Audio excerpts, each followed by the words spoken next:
gotta mute the audio if you're gonna look at the chat.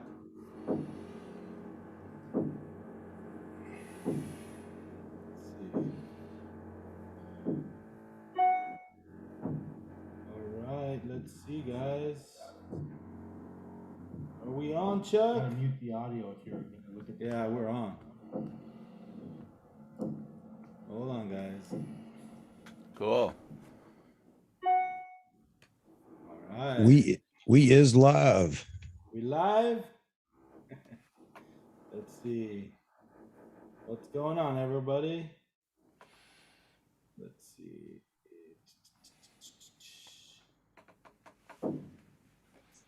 Yeah, we're on. Excellent. Hello, everyone. Welcome to Vahagraphy Talk number 20 live. And today we have special guest John Ishii from Malaysia. Right, John? How you doing? And excellent. Thanks for having me. You're welcome. Hello, Chuck. Hello. Good to see you. Good to see you. So, how you doing? Thank you for coming on, John. So late. Yeah, so last second, man. It's awesome. Yeah, no problem. Yeah, so you have look at those guitars, man. You know, I started collecting guitars because, you know, I've been doing the photography thing for so many years, and you know how it is in the photography community. It gets to be a little toxic once in a while. So I decided, you know what, I'm going to try to do something entirely different, music and guitars, and get another group of friends who know nothing about cameras but are really into guitars, and the two don't cross. And I find out that the collectors of guitars or the photography guys are two different.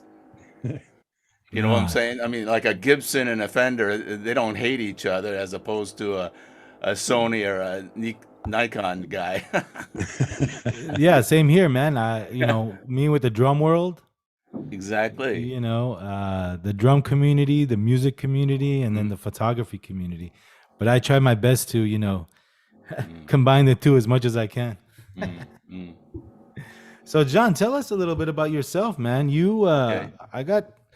I got to meet you through Matt Granger, right? You did some work for him or something? No, Matt and I go back, over 10 years when he first started.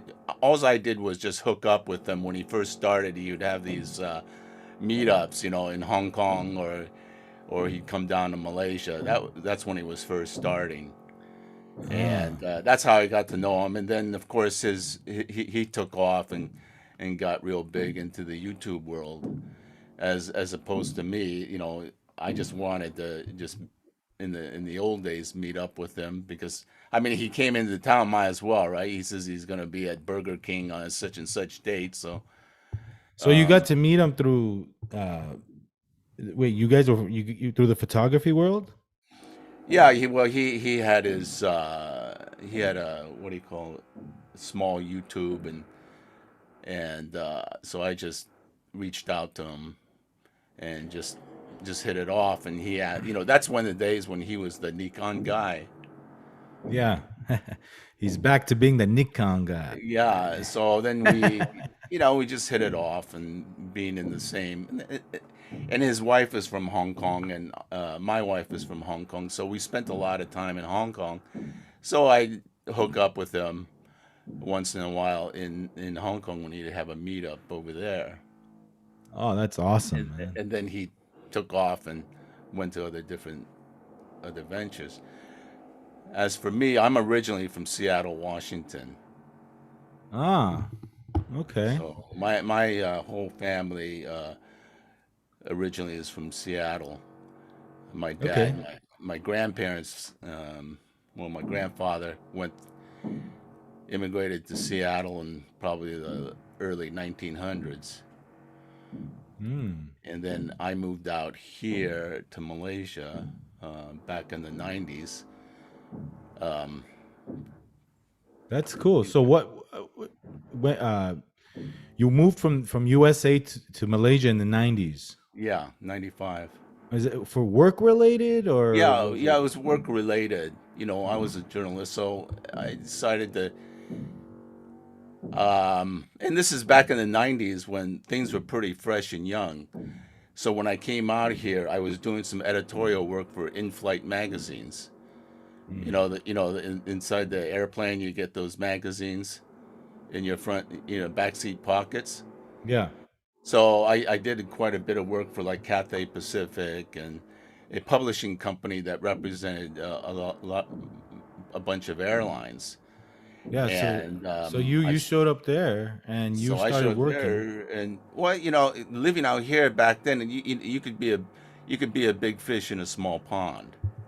See, so I took advantage of that opportunity. So the way I see things is completely different from the local guys here, and the editor liked my work, and then I had an exhibit. So I did a lot of what do you call it, self projects. So I did the projects in Cambodia and in Thailand, and back in those days, like Angkor Wat and all that was just nothing but dirt roads. So me and this Australian guy, he worked for he was a freelance journalist. So him and I hooked up and started doing things together and supplying slides and travel pictures to publications. And in those Wow. days, they paid good money. Your front page, you get you $500. Yeah, in those days, $500 was Oh 500 yeah, bucks. is good money. So So then, so you go so ahead. you moved to Malaysia for work, Hmm. and you noticed that you were a big fish in a small pond Well, yeah, versus being a good, small fish in a sea of sharks in America. yeah, exactly, So you said, exactly, "Shit, I'm staying and I'm moving here permanently." yeah. Oh, that's And cool. I'm a real news hound. I like news. I like journalism. So working with correspondents is fantastic. Like, well, you give me a story and I'll get you the picture. That's See, cool. Yeah. so the writer, the correspondent, they need a picture to support their story, right? So every time you get up and you look at the LA Times, and if there's no picture, you're not going to read the story. So if you have a compelling story of the place burning down or the homeless in, say, Skid Row or something, you want to you if you see a compelling picture, you're going to read the story. Mm, So that's how it works. So when yeah. I gave an exhibit on some work I did in Cambodia. I did it on uh, landmine victims. I got picked up by AFP, which is a French news agency. Mm, Okay, and it's like AP yeah. and Reuters, right? So you're So retired. Are you retired now? yeah, I'm retired now. How long you been doing journalism for when you started? Oh, for about at least 20 years. Uh, hey Chuck, Yes, sir. don't be shy. Oh, I won't. I won't. Just trying to throwing some things in chat, get it going here. You got somebody in there that plays a Les Paul or has a Les Paul, and Oh yeah. Thomas from let's see, Thomas Thomas from Beck. Switzerland says hello. Yep, Thomas Oh, Bex. okay. acoustic Fender and a Les Paul. Agnetha, what's up? Hey, Timid is in the house. Mozman, what's going on? Mozman, what's going on, everybody? Yeah, they're just trickling in now. So you're a Nikon guy, right? Through and through. I saw your Z9 video. Nikon guy from Wow. back then. Wow, that's That's awesome. Look at that's a that. 1960. I think it is a 62F. Look how Looks beautiful that looks. beautiful. Mint. Yeah. I saw Um, John's Z9 videos. Did you see that video he posted, Chuck? I'll play it right now. No, I haven't seen it. How you like your Z9, John? it's a voodoo camera. You know, I've used Nikon for all these years, and you know, I when I was a photojournalist, it was in the film days. We had to use Nikon F5, and they were like amazing. They were amazing, and you know, I can't afford to lose a shot, so it always came through. I had to take a picture of a guy who was arrested, and the cops were bringing him into the courthouse. And when they brought him into the courthouse, they were bringing him in fast, so I only had one chance at it. So my F5, and I had an SB26 with a high-powered battery pack. I was able to nail it in 5 frames, and in frame number 3, I got an excellent front page shot. So your equipment is very crucial. There you are. Yeah. That's at my favorite camera shop, where I probably spent $500,000. I did see that video. Yeah, that's John. Yeah, I got to wear the mask. Are those your? These are all your cameras? No, these belong to the shop. So they had some on display, so I said, let me use them as props. You know. Yeah, there's that F5. I'm telling you, that thing is that thing is a brick shit house. So this is December 29th. So you were one of the first ones. Yeah, and the to get the camera. The reason being is this: I'm one of my wife and I are probably one of the top customers of this shop, and so when they want something from Nikon Malaysia, they get it. So the first shipment came in. There were 6 pieces that came into the country. So, and I had ordered 2 because my wife wanted one. And then I got mine. And then when my wife found out that, she says, "What the heck is this big bulge on the bottom?" She says, "Well, I don't want it anymore." Oh. Chuck's got his too. Oh, great! It's an incredible machine.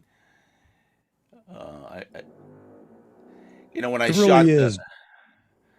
I It shot really so is, many John. It sports. surprised me. You know, I was looking for magic immediately, pulling it out of the box, taking it out the first morning to shoot, and probably asking it to do something that no other camera can do either. And I was a little bit disappointed until I actually spent a little more time with the manual and setting the camera up, and then became an absolute lover of this camera.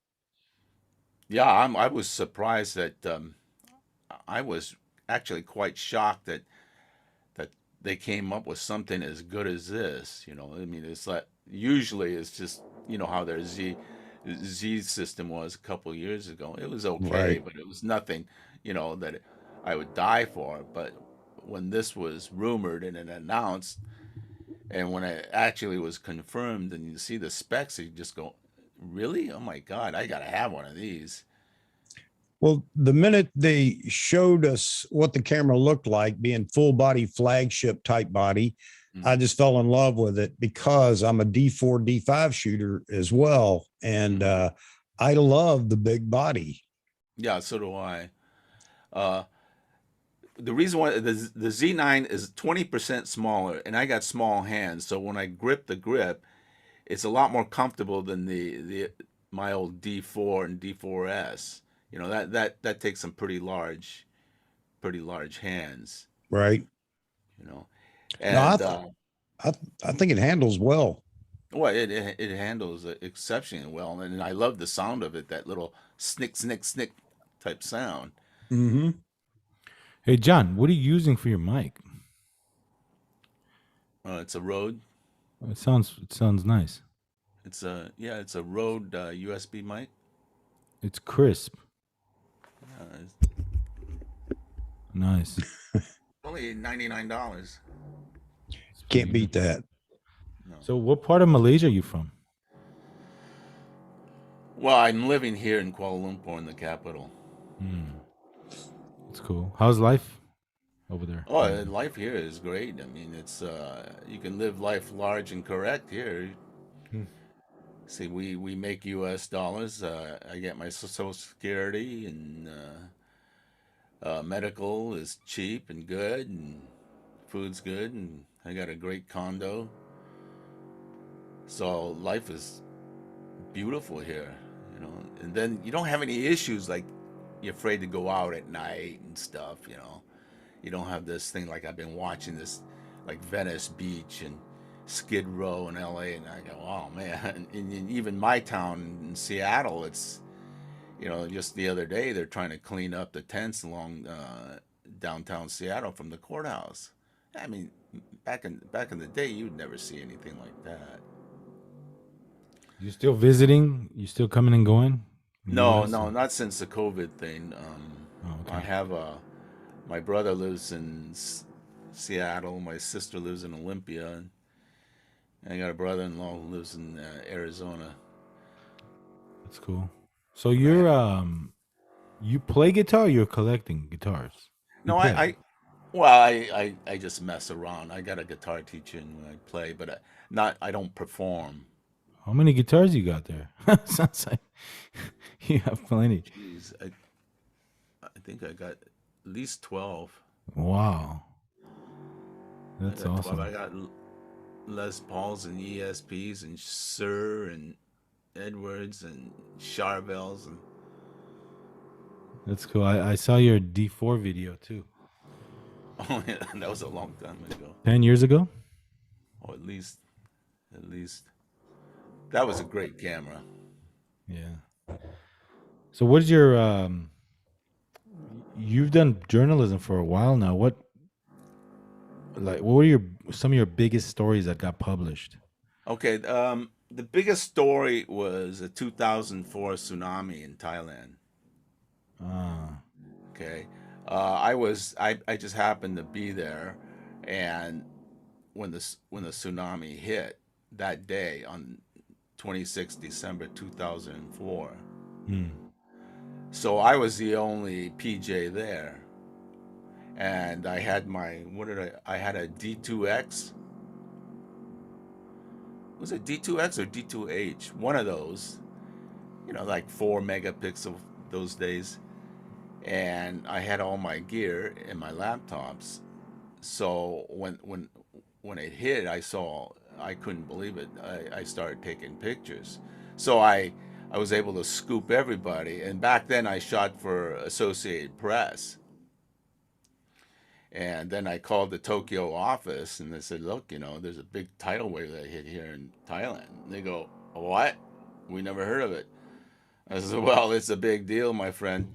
So the photo editor says, well, start shooting. So I did. So I went and took all these, you know, I ran a little motorbike. And so went around everywhere where the devastation was. And I shot it. And by 5 o'clock, I was looking for an internet cafe to transmit the pictures to Tokyo because that's where the AP office was. So when I found a little internet cafe owned by some Norwegian lady, and she goes, "Oh, do you need a computer?" I said, "Yes." And she said, "Oh, do you need Ethernet cable?" I said, "Damn straight, give it to me." So I plugged it in, and I transmitted. I needed to meet the 5 o'clock deadline. So I transmitted 30 pictures to Tokyo and got them out. And in 20 minutes, my pictures are on front page of the Miami Herald and CNN and USA Today and BBC. That's Wow. awesome. And then it went all over the world. It just went, you know, it was the biggest story of the decade. That's great. So it was my 9/11. And you were the only one at the scene. I was the only one because they closed the airport down. The airport's next to the beach, so it got washed out. So I nobody remember could land that. there. I remember that. So the boys the guys from the AP office in Bangkok says, "Hey man, you saved us. You saved our lives. You saved the agency by scooping. I was able to outscoop everybody because mainstream papers didn't show up until 48 hours or 24 hours later. They were trying to get down to southern Thailand, and thank God I was already there. So Now, that was a big deal. how does that work? I mean, if you're the only one there doing like AP news photography, how does that work getting paid? Can you just name your own price, or are you a salary, or what? How's that work? Oh, no. Back then I was contracted to them. So when I called my photo editor and sent the pic, I didn't even ask him how much. The most important thing is to send the pictures out. And working with AP, they're not going to skimp me out. They got a reputation, and they wanted those pictures. They didn't want any other agencies to scoop them. Right. They wanted the scoop, so I could basically name my price. So And by did the you? time, oh yeah. So by the time I got it, so by the time it was over and I went back, I think I got about ten or $12,000. Wow, that's a And nice payday. oh yeah, and that's the most they've ever paid out for a That's freelancer. there's your For his D4, right? printer. What year was this? 2004. 2000. Okay, all right. So what was That's it? wow. In 2004, 12 grand. That's like 25 grand right today. Yeah. So what are they going to do? Is either that or what? I'm going to send my pictures to Reuters. Dude, Chuck, that's awesome, man. I Yeah, it is. should start doing news. Yeah.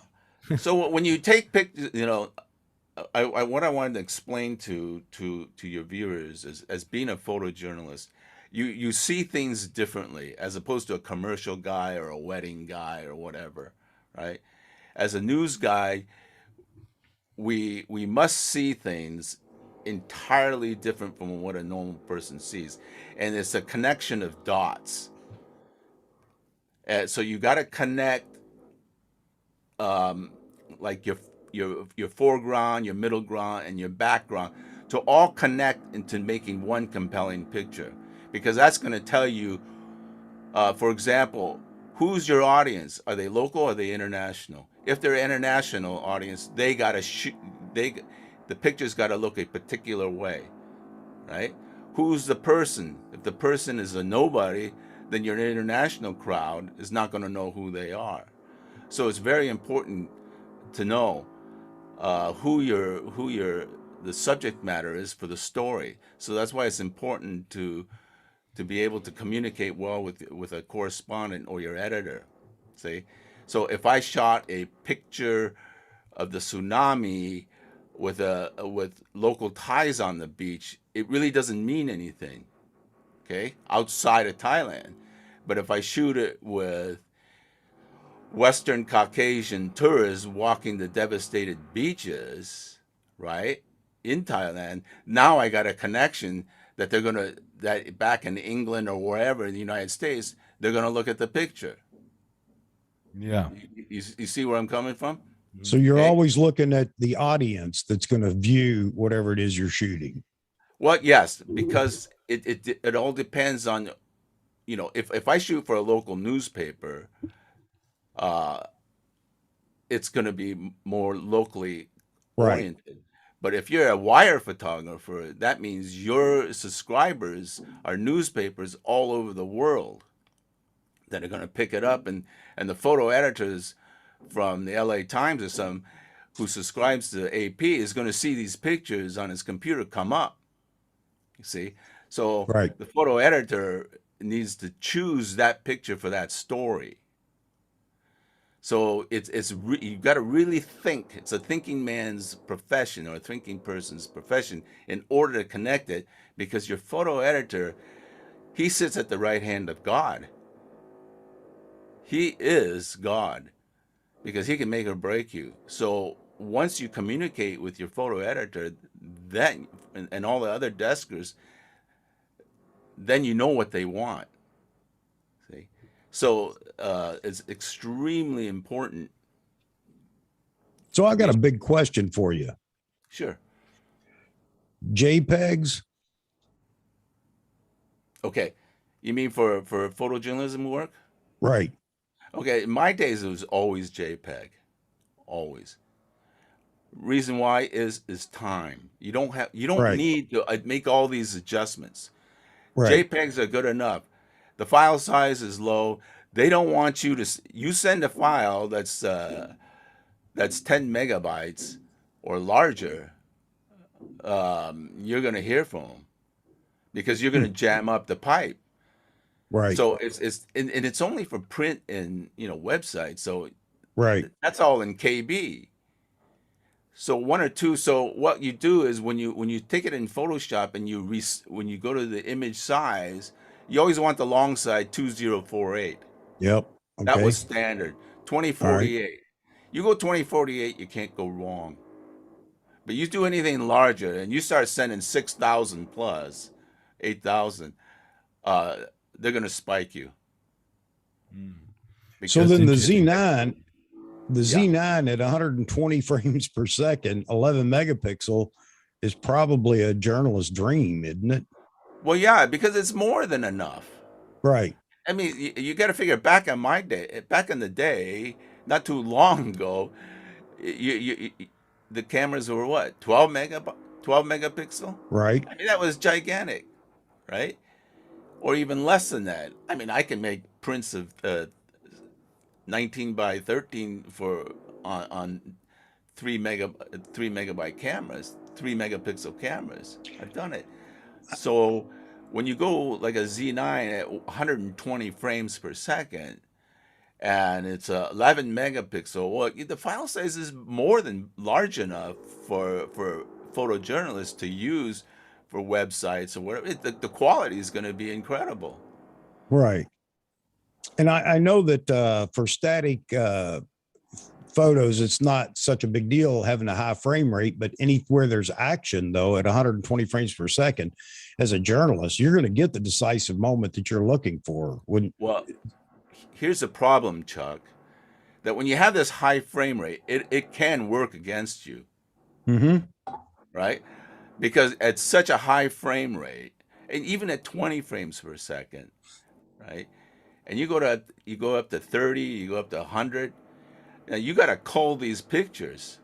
Right. Now, how are you going to know the difference between frame 19 and frame 86?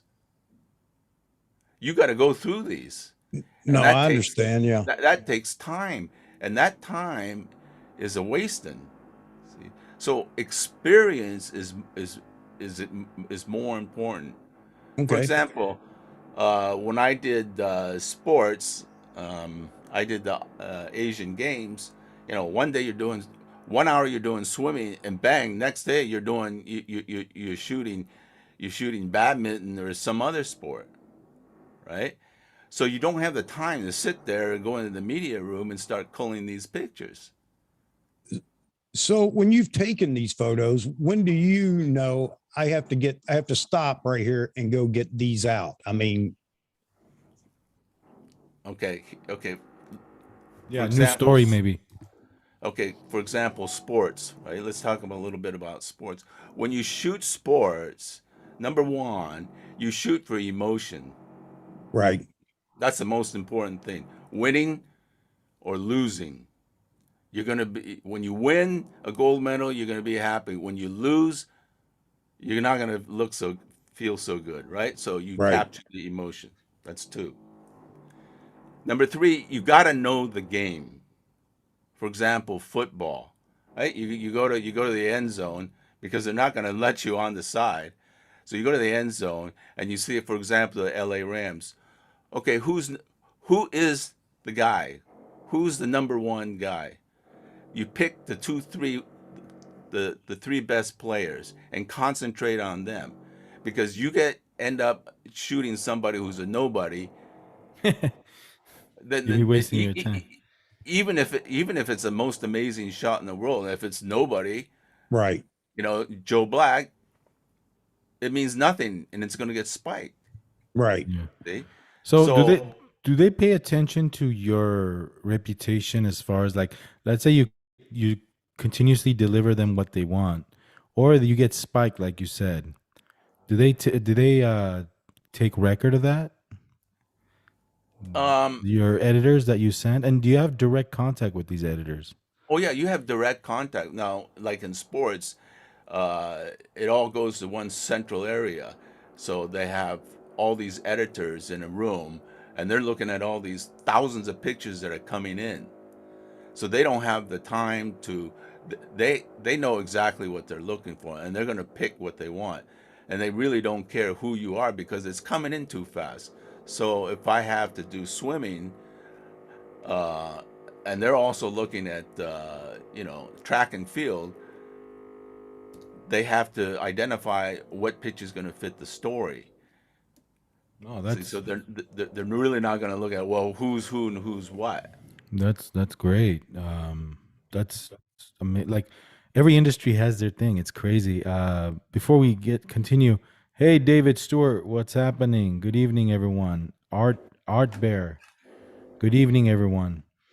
Um, yeah, the editors. That's interesting because it's good to. Is there such thing as getting in good with the editors? Well, Yeah, yeah, of course, send him a bottle of champagne. well, what they want is this. They want you to get good pictures to them so they don't need to spend time on it.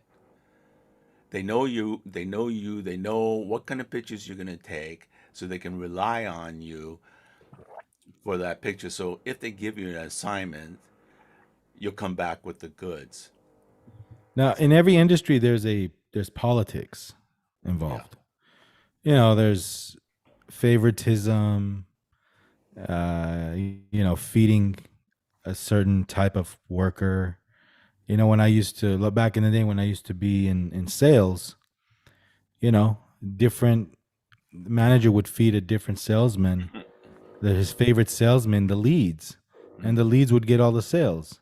I mean, that person would get all the sales because there was a lot of politics.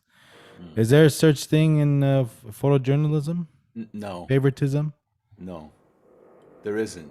The reason being is the editors are remote. So I'm sending pictures to Hong Kong office or Tokyo office. They don't know what I look like. I don't know what they look like. I never met them in my life. Oh, okay, it's like that. Okay. Yeah. But it helps to be in good with your correspondent, the reporter. Because I would be upset if I had a killer image and somebody else's work got published and my photo was better. No, I'd be like, you don't have to worry about that, Vaughan, because they don't care about you. All they care is about the picture. If it's a cool picture or if it fits the story, of course they're gonna pick it up. yeah, the Hey, John, Glengarry leads.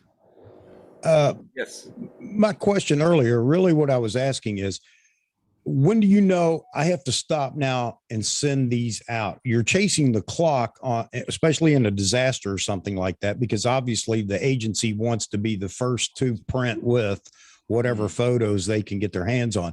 How do you know enough is enough for this moment? I have to go now and send these out. Oh, okay. What you do, uh, it's experience. You do not want to send your photo editor 40 pictures. Right. Wrong. You send them a maximum of 5. Things could change by now, but you give them 5 good ones that fit the story. Do not ever send them a whole bunch of pictures. Then you're gonna hear about it. Okay. Less is more. Yeah, I mean, this is a prime example. Less is more. You're professional enough to be able to. They're only gonna use one, right? So they don't Right. want 50 pictures. Okay, so they only want one. You come up with 3 or 4 maximum, and they'll choose that one because of time. Yeah. I have a question real quick. In the wedding industry, if you get published, and God darn it, it's so hard to get published in the wedding industry. I'm talking about like a magazine, a publication that's important. not commercial publication. No, anybody could pay for an advertisement. I'm talking about like a magazine getting published, your work published in a vendor magazine. In the wedding industry, it's a big deal. Now, in in photojournalism, is there bragging rights between you and other photographers? Look, I got published. Look at me, it says my name on there. It's better. It's good for your resume, right? I mean, when you have that.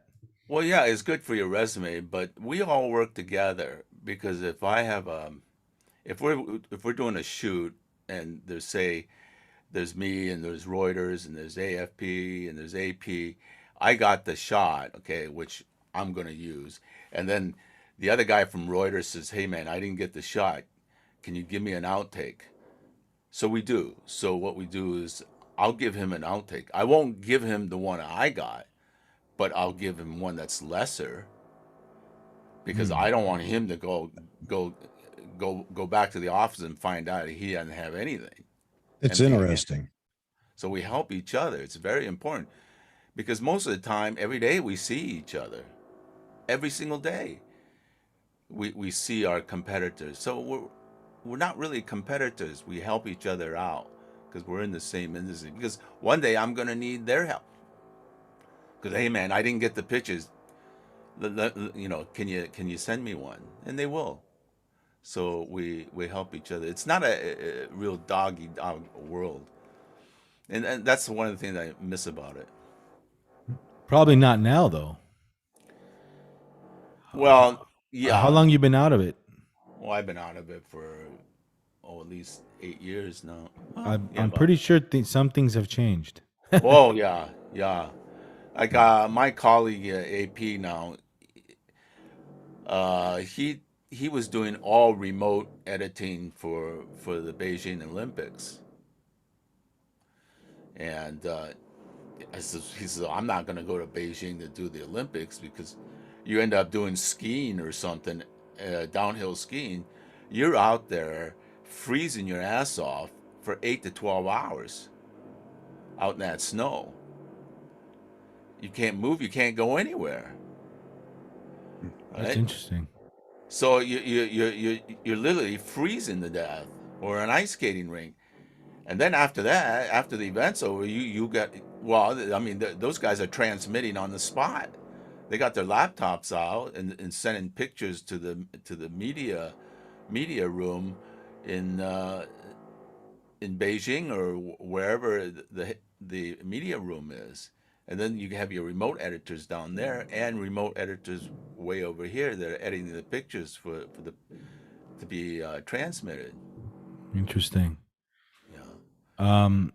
Real quickly, guys, Vahagraphy Talk will be well, we're aiming for Tuesday nights now. So Tuesday nights 6 p.m. We want to keep it steady, guys. So all our viewers out there that are listening in and watching, we want to do live on 6 p.m. Tuesday, and this will also be streamed on Apple Podcast right after the talk, so you can listen to this talk while you're driving in the car. Apple Podcast, Vahagraphy Rock and Roll Photo Podcast on Apple Podcast. So yeah, somebody asked construction. Yeah, there's construction in John's building there. Sorry about that thing. Vic Roman, what's going on? Mozman in the house. Everybody's here. So me and Chuck, we were discussing. I just put out a video on what's next for Nikon, and since you're a big Nikon guy, I kind of wanted to ask you, and then we'll get Chuck's take too. But what do you think Nikon should do from here on out? I mean, they pretty much hit a home run with the Z9, which you guys already know. You guys have the cameras, but should they? What's next? The Z8, or should they do something else? Should they go a different route? What's your take on that? My if you had to opinion. guess. Yeah. I've worked closely with Nikon Malaysia for many years. Not that they have much say in what goes down or anything, but historically, I would probably see there a Z8 a Z8 type camera come out. Maybe something that's a little less pricey, and like the D850 when that came out. You know, when I went to Africa to shoot safari, that thing was insane. I mean, the pictures I got out there were insane. They were just beautiful. So I would say something in a Z8 type range. You know, where I think the Z9 knocked it out of the park is that like my friend who works for AP, he's bragging about his Sony A1. You know, he said, "Oh, this is the best. You know, your Nikon Z9 is junk." I say, "Hey, wait a second. You know, hey, your A1. You know, you don't own it, bro. AP owns it. You know, you keep saying yours. It's not. You get fired tomorrow. You know, you ain't got shit." So the price point, 6,005. Then you got to add on that lame grip for another $400. Then you add the batteries in it. Hey, it's $1,500 on top, correct, on a Z9. But Yeah. you know, a lot of people fail to mention that. So the price point is important. So coming in at $5,500, it knocks everybody out of the park.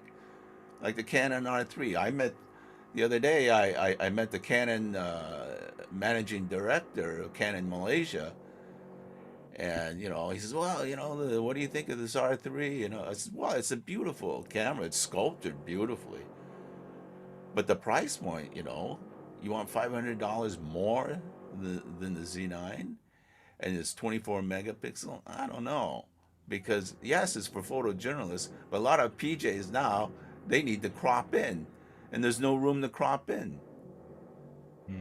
You start getting degradation of the image. Right.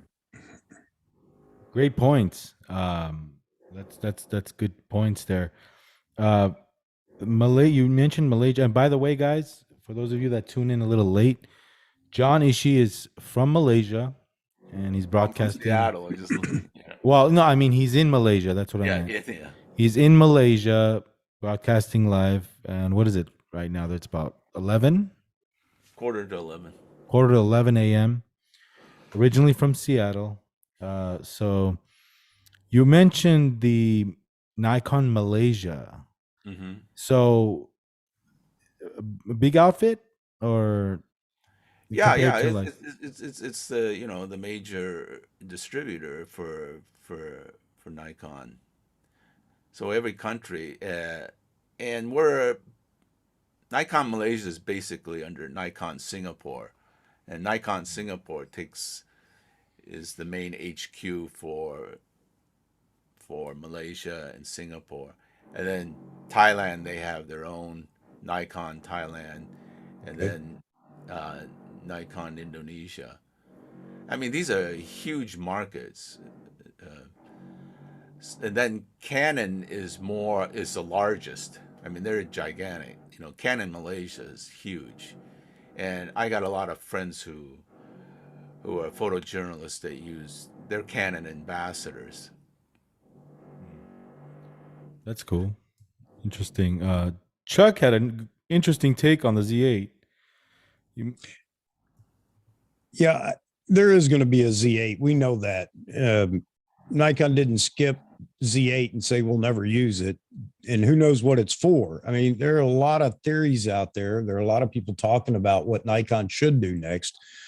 And in my opinion, they have to bring something out. And it has to come out this year, at least an announcement for a competitor to the R5 and the A7 series. I don't know how you feel about that, but I think that Nikon has to do that. The Z9 shows the way forward for Nikon, and that's a wonderful thing. But there are a whole lot of people that I think are looking for their new entry into Nikon's mirrorless. They're in the mirrorless game with Nikon, but they want a competitor to the R5 and the A7S, series. So I think that's the camera we're going to see this year. Whether it's going to be the Z8, I don't know, or another designation, who knows? The Z8, somebody brought up, and I think it's an interesting observation. Maybe the Z8 is going to be the moniker for the DX prosumer camera that we know will come out at some point in time.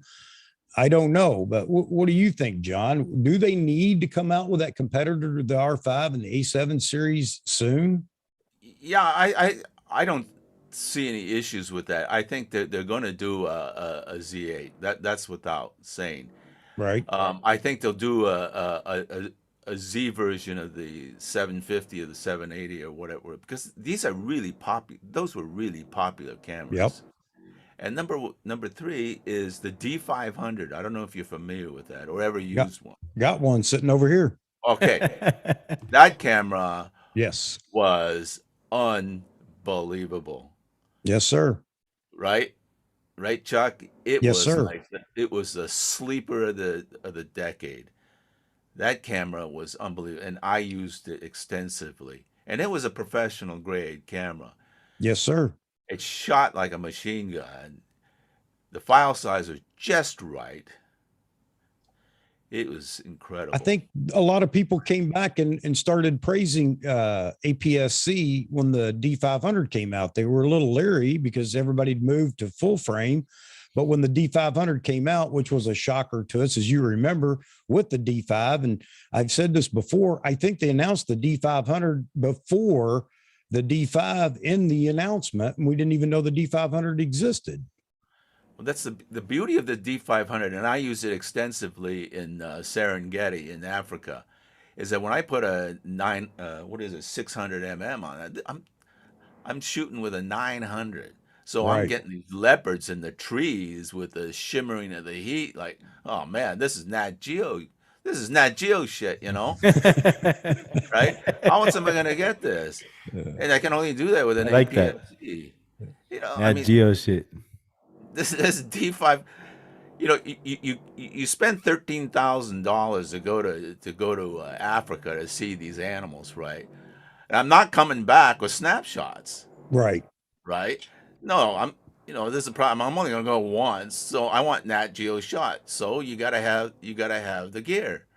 So you gotta get the 600s and all this, and that D500, and I paired it with my D4S, and then my wife had a D810 or something. But that D500 just knocked it out of the park because it had a high frame rate. I think that because of that they will develop a mirrorless prosumer APS-C body like the D500. They will. You look at the secondhand market for D500; it's not cheap, Right. I can't even find a secondhand one in my area because the birders are taking them up. Anybody selling their D500 out there, guys? Hey, before we get to, because I want to ask you a question about that $13,000 trip you made. Ronald Pollard, he has a question. His question is: I am late, but how did he compare the Z9 to the A1 autofocus if he did already?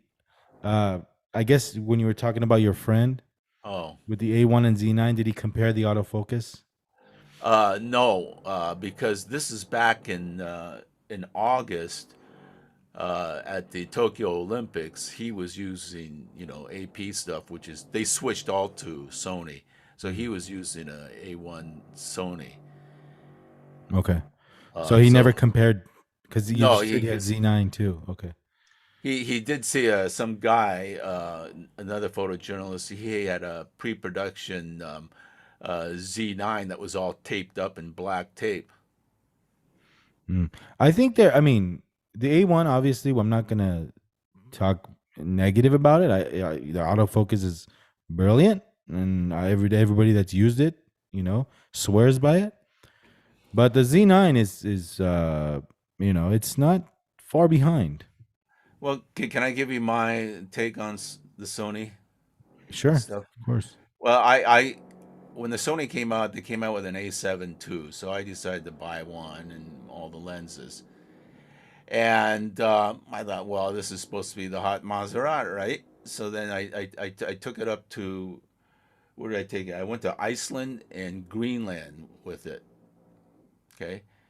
Well, it's down there like -5 degrees, -10 degrees. The whole thing locks up. and the battery only lasts like 15 minutes. I said, come on, And then the menu would freeze up because it's cold. So the menu would go back to its default setting when you buy it new. All of a sudden, it shows the map of the world for time zones. Oh So, wow. I said, well, this ain't going to work. Hey, this is an expensive trip. So thank God I brought my Nikon D4S, and that battery, even at minus 20, would last 3 days. Yeah. Yeah, that's yeah, minus 20 Right? days. Yeah. That's interesting because the other day I was shooting a wedding and I was using both Z and DSLR, and every time I would grab my D4, it'd be God, like, damn it, this is a real camera.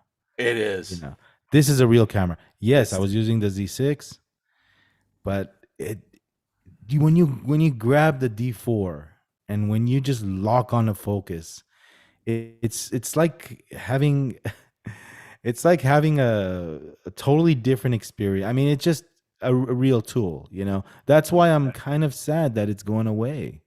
And it's just, I don't know. I haven't used a Z9 yet, but I'm Well, just once you feel that Z9 in your hand, you'll feel like you're home again. That's the way really. I feel. How about you, John? Yeah, I exactly. In fact, better because of its size. It's Right. just 20% smaller and thinner, and it just I mean, okay. yeah, that I understand that, but even when you're clicking away on the D4, when even the aesthetics and the sound of the shutter, Oh chaka, yeah, yeah, chaka, yeah, yeah, chaka, chaka, yeah. like, Well, that you can't replace. I mean, okay. the mirror going up, 12 frames per second. No, no, I don't shoot that way, but even single shot, you Yeah, shoot the D4 and you feel like you're shooting something nice. You can't replicate the D4 shutter. Even the D800 doesn't have that type of shutter. The D850 is horrible when it yeah. comes to the shutter. I mean, it clap, clap, clap. Like it just doesn't. You use the D850, right, Chuck?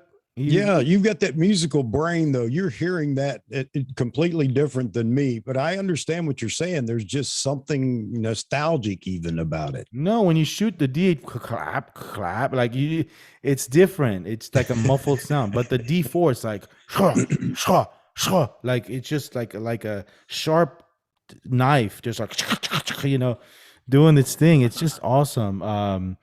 Hey, Mozman has an awesome question here. Yeah, I was going to hit that. Go Yeah, ahead. what sort of market share does Nikon have in Malaysia? And is the gear back ordered there for months like it is in other markets? How many PJs are shooting Nikon these days? So it's a two-parter. Oh, okay. It's like the rest of the world. It's very, very limited. Uh, so as soon as the second batch came in, there was only a few pieces, and the list is huge, so they were gone. So there's a high demand for Nikon.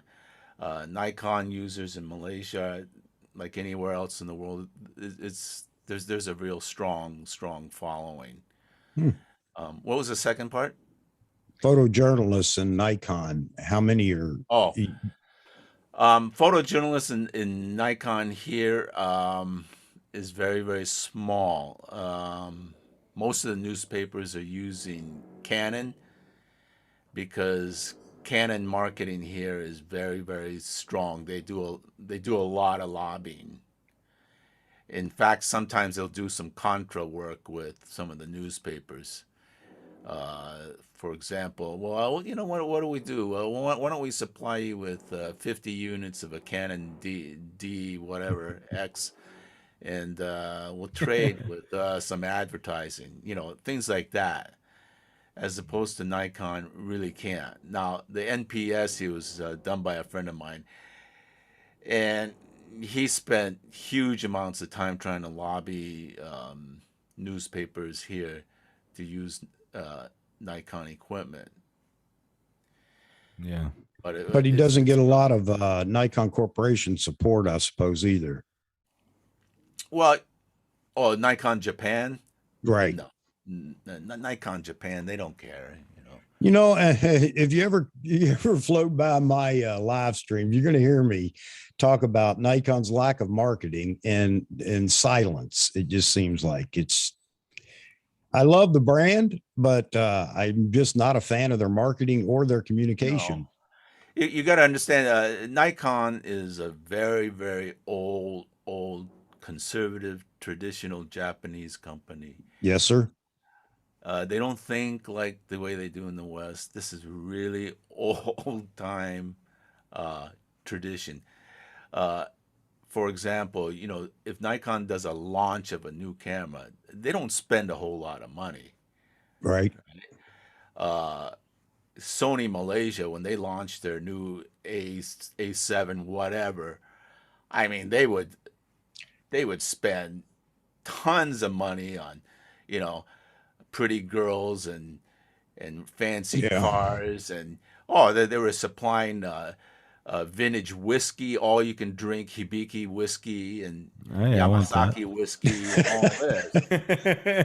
this. So they have this gigantic, marketing budget, but Nikon, you're lucky to get a couple of dinner rolls.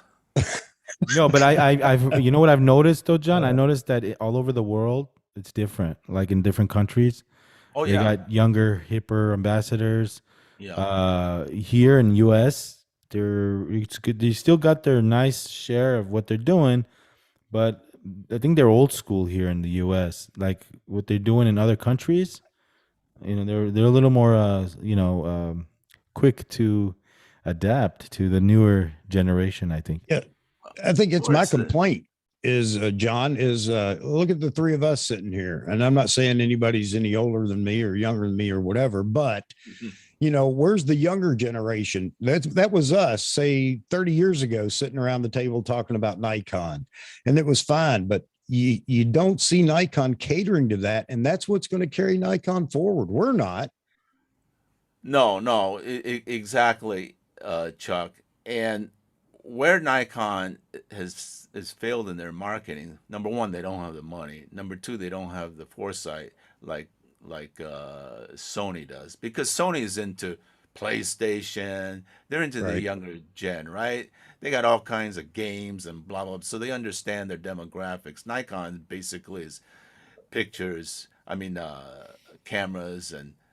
But what I've noticed though, in especially here in Malaysia, as far as the younger people, Gen Zs, they're really getting themselves into film cameras of It's all funny. things. Yeah. You Leica. well, not just Leica. I mean, they're buying Minolta 101s, Canon FTBs. I mean, these go back almost 45 years, and they think they know everything about film. That's interesting. Yeah, I see that in the shows. I see these younger hip generations come in with their backpacks, trendy, clothes, and they're just sporting they're interested in the M6, or Yeah, yeah. yeah, exactly. You go to YouTube, watch the YouTubes, and how many Leica M6 users are out there? Street photographers, and my question is, how do they even afford it? Yeah. Yeah. Right? Yeah, No. that's an argument sometimes in the audience with people that talk about, well, who can afford this? Kids can't. Well, I don't know about I don't you, but know. kids are finding ways to afford a lot of things you wouldn't consider them Hey, buying. mom and dad, rich mom and dad. Hey, Mozman is Mozman's funny. You can jumpstart your car with the Nikon flagship battery. Hey guys, John, welcome to the chat. David, Touch Life Studio is in the house. Touch Life, and oh, sorry, David. I know I said something about the D850. I know you're a big D850 guy. I love that camera. Don't get me wrong. I was just comparing shutter noise. That's all. John, I had a 23-year-old on my live stream the other day that's shooting 16 millimeter film, doing films. I can't say videos, and he loves it. He doesn't care anything about digital. See, and I've met a lot of young guys, people, even girls. I saw this one girl. She couldn't have been more than what, 22, 21 years old, and she had a Yashica. around her neck. And Nice. she says to me, "Oh, uncle, I shoot film. Do you know what that is?" Like You know what that is. a yashika, right? And then and to not only the film is expensive, and to process it, you're into it. Yes. What, $30? Yes. Yeah. And he talked about that. He said, I wasted $1,000 just learning how to expose. My, well, there you go. I mean, where do you get the dough? Yeah. Well, yeah, that's another thing. I mean, No. he does work hard and he's a good kid, but I was just amazed that he loves shooting film. That's his Exactly. passion. They're really into it. Yeah. Well, you notice the some of the people, like the celebrities, they're wearing like 80s rock band t-shirts, and you know what I mean? Like you see sometimes with the Bon Jovi shirt, Guns N' Roses, like younger generation that they don't know anything about that type of music. Same thing with this camera stuff. It's like a fashion statement, you know? Hey, I have a Mamiya or a Rolly around my neck. Check it out. You know, it's cool. Yeah, where was I saw in a magazine, Taylor Swift or somebody like that. She had an old contacts around her neck. Yeah. Of course, now you can't even find a contacts now. Yeah. They're all sold out. Yeah, it's a fashion statement. Exactly. Well, that ZFC, Nikon ZFC was a big hit with the nostalgic look. I got one. My wife got one. There you go. So you spend money on your gear, huh? You have a lot of cameras there. Who, me? Yeah. Oh, I got Leica. I got Fuji. Oh, you got Leica. I got Hasselblad. I got a Leica M6. I got an M10 SL. Whoa, you got an SL. Yeah. Nice. My wife is a real Leica hound. She loves Leica, and she just ordered an M11. Ah, the new one. Yeah. Yeah, the new one. I saw that. But I just can't see spending that kind of dough, Well, how about spending the money on that new 400 2.8 TC? Oh man, that thing's a bad boy, huh? Hey, you reminded me about that thing, but let me just ask John about this question about the Safari. Just real quickly, John, without you getting into detail, I just want to know how it works. You pay $13,000. It's a tour. It's a wildlife where they take you out and you take pictures, basically. Yeah. Right? I've never done that. I don't know if Chuck has, but I've never done anything like that. Well, yeah, this friend of mine organized it. So you just pay the money and you just show up, and it's expensive. So they take you out to the jungles and the well, they meet you at the airport in Kilimanjaro, and they take the whole fleet of these, what do you call, land cruisers, and they take you to the hotel. And then everything's 5-star. It's all glamour camping. And then you ride in the Serengeti and the Maasai Delta, not Delta, but reserves. And so is that 13,000 just one time, or is it a week, or what is it? No, it's for the package. It's about 12 days. 12 days. Okay. Yeah. 12 days. And where do you sleep? Where do you stay at the hotel nearby, or? No, I mean, way out there in Serengeti, that they have these camps, right? And these camps are like hotels. I mean, it's amazing. They got butler service, and as soon as you show up, they got drinks for you, and they got cold towels waiting for you. So it's a camp. It's a camp. But it's not an actual building. It's like tents. Yeah, they're like tents, but but it's like a hotel inside these tents. They're luxury. They're luxury. It's crazy. Yes, they are. It's fantastic. It's over the top. Well, I got to check that out. Chuck, you been? Yeah, not on a, the Army sent me on a safari. I got to spend, I've actually been to Kenya 3 different times. And one time I was over there for almost 2 months. Anyway, long story short is I had about a month where I was supposed to supervise something that was going on, and in the last minute they said, "Well, we have no need for us to monitor it." And I asked if they wanted me to come back. They said, "No, just stay there until the end, just in case." So I had about a month. I had my own safari. I had a driver and a vehicle, and he took me where everybody else didn't go. So it was just fantastic. And I'll say, at least in Kenya, if you get a chance to go, whether it's Kenya or not, for a safari, it's just fantastic. The service is great. The people are great. And I don't know what kind of experience you had, John, but I absolutely love it over there. Oh, it's 5-star all the way. The food is incredible. I mean, it's For sit 13 down. G's, it better be. Exactly. It better be. You know, it takes a long ways to get there. Yeah. So Would I touch. do it again? I don't know. I mean, once in a lifetime thing. Yeah. No, it's good that you did it. I mean, bucket list. Yeah, That's bucket list shit. You know what I mean? exactly. So, There's a uh, guy on the Z9 users group. His name is Jeffrey Wu, and he's got pictures that are like, oh my God, they're just stellar of cheetah kills, and it's amazing. now, how close do you get to the actual animals? Or real close.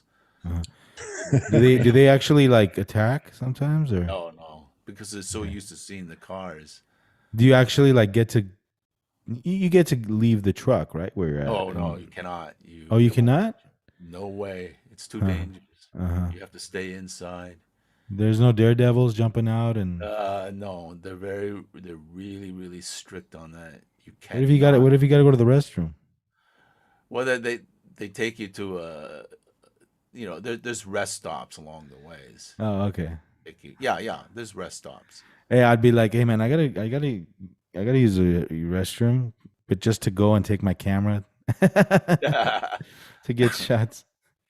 I'd totally do that. Just it's a thrilling thing, you know. yeah, But yeah. So we have quite a few viewers in here saying hello.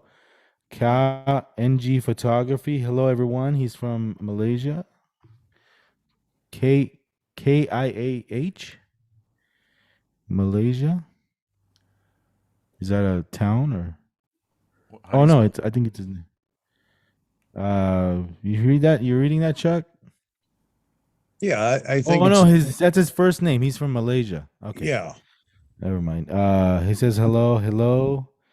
Um, film makes you think a little before taking the shot.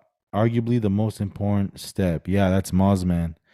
Um, so that's awesome. Um, so you pretty much been your photo journey with photojournalism. Have you been to all over the globe, or pretty much set in that region doing work? Most of it is most of it's this region here Okay, in Asia.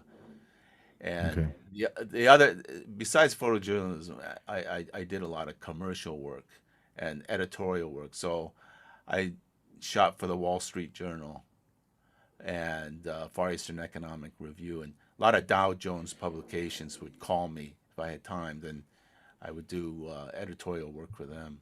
that's cool. Ronald, thank you, man. Thank you. He says we're real talk here, guys. So let me go ahead and I want to cycle in some of your Instagram shots because I was looking at them and I have a few questions on a few of them. I'm going to go ahead and share the screen right now. Share. Here we go. All right. So the first thing I noticed was this picture with the famous Afghan girl photographer, Oh yeah, Steve. Steve McCurry. Yeah. Yeah. So you got to meet him. How was he like? He's a nice guy. He was doing, this is years ago. He was doing a photo exhibit at Mm. the Islamic Art Museum, and he was sponsored by, who was it? I think he was sponsored by HP printers. Uh-huh. Yeah. Nice So, guy, talkative and stuff. Cause yeah. He's a hell of a nice guy. hmm. And he was an ambassador for, what is it? I think Hasselblad. Okay. That one image he took, is that what he got him in the on the map, or The probably right? Afghan girl. Yeah. Yeah, that's what got him on the map when he shot for Nat Geo. He did that with an old Nikon. Oh shoot, FM2 maybe, with a 105 2.5. 2.5, yep. 2.5. And there you are. So there you go. Yeah, Where's this at? this is in Maya Beach in Thailand, and this is when I was shooting for a travel book. Oh, I was nice. commissioned to do it on the beaches and islands of Thailand. Wow, is this Malaysia? Yeah, What is that, smog? it's the morning mist. Oh, okay. We say smog in LA when we see this, automatically it's smog, because we're it's smoggy up here. So, yeah, man, I'm interested in seeing some of your photojournalistic work. I Oh mean, yeah, sure. I think the ones of the you guys were in the news a lot, your country. I mean, the where you're at lately with the airlines stuff going on, right? oh yeah, the MH370. Yeah, that Yeah, stuff. yeah. Oh, look at these cameras. Man, you take good care of your cameras. So you should. Oh, here we go. Look at the Leica right here. 50s Leica. I've always had a love affair for Leica, man. Oh, they're great. So, It has its own character. I go to Mongolia quite often. I go every year to oh wow, Mongolia, and nice 500. shot. yeah, this is during the Eagle Festival. The That's crazy. Mongols are unbelievable people. They're huge. They're Wow. and this is the Oh wow. I Where like it. I like it. where is this at? Oh, this is a billboard. yeah. I was in front of a shopping center, and this guy was passed out on the Man, you ground. could, that's a great catch. Great eye, John. Yeah, I shot that with my iPhone. Yeah, look at this one. And that was used in D500. Nice. So that's I find it awesome that you and your wife are both into photography. It's usually like one or the other. Yeah, Oh, I wanted to mention that that's why our relationship is so good, that she felt it's important to have a hobby we can do together. hmm. And This is nice. she's an incredible photographer. She's way better than me when it comes. I'm just more into the news, but she's very good Really? at photography. Oh yeah, Look at and that. she's a real master at Photoshop. Ah, that's cool. Does she have a website? Yeah, Diana Ishii. If I Google it, it'll come up. Yeah, I should. Yeah, I should. Oh, On Instagram, hold on. ISHI.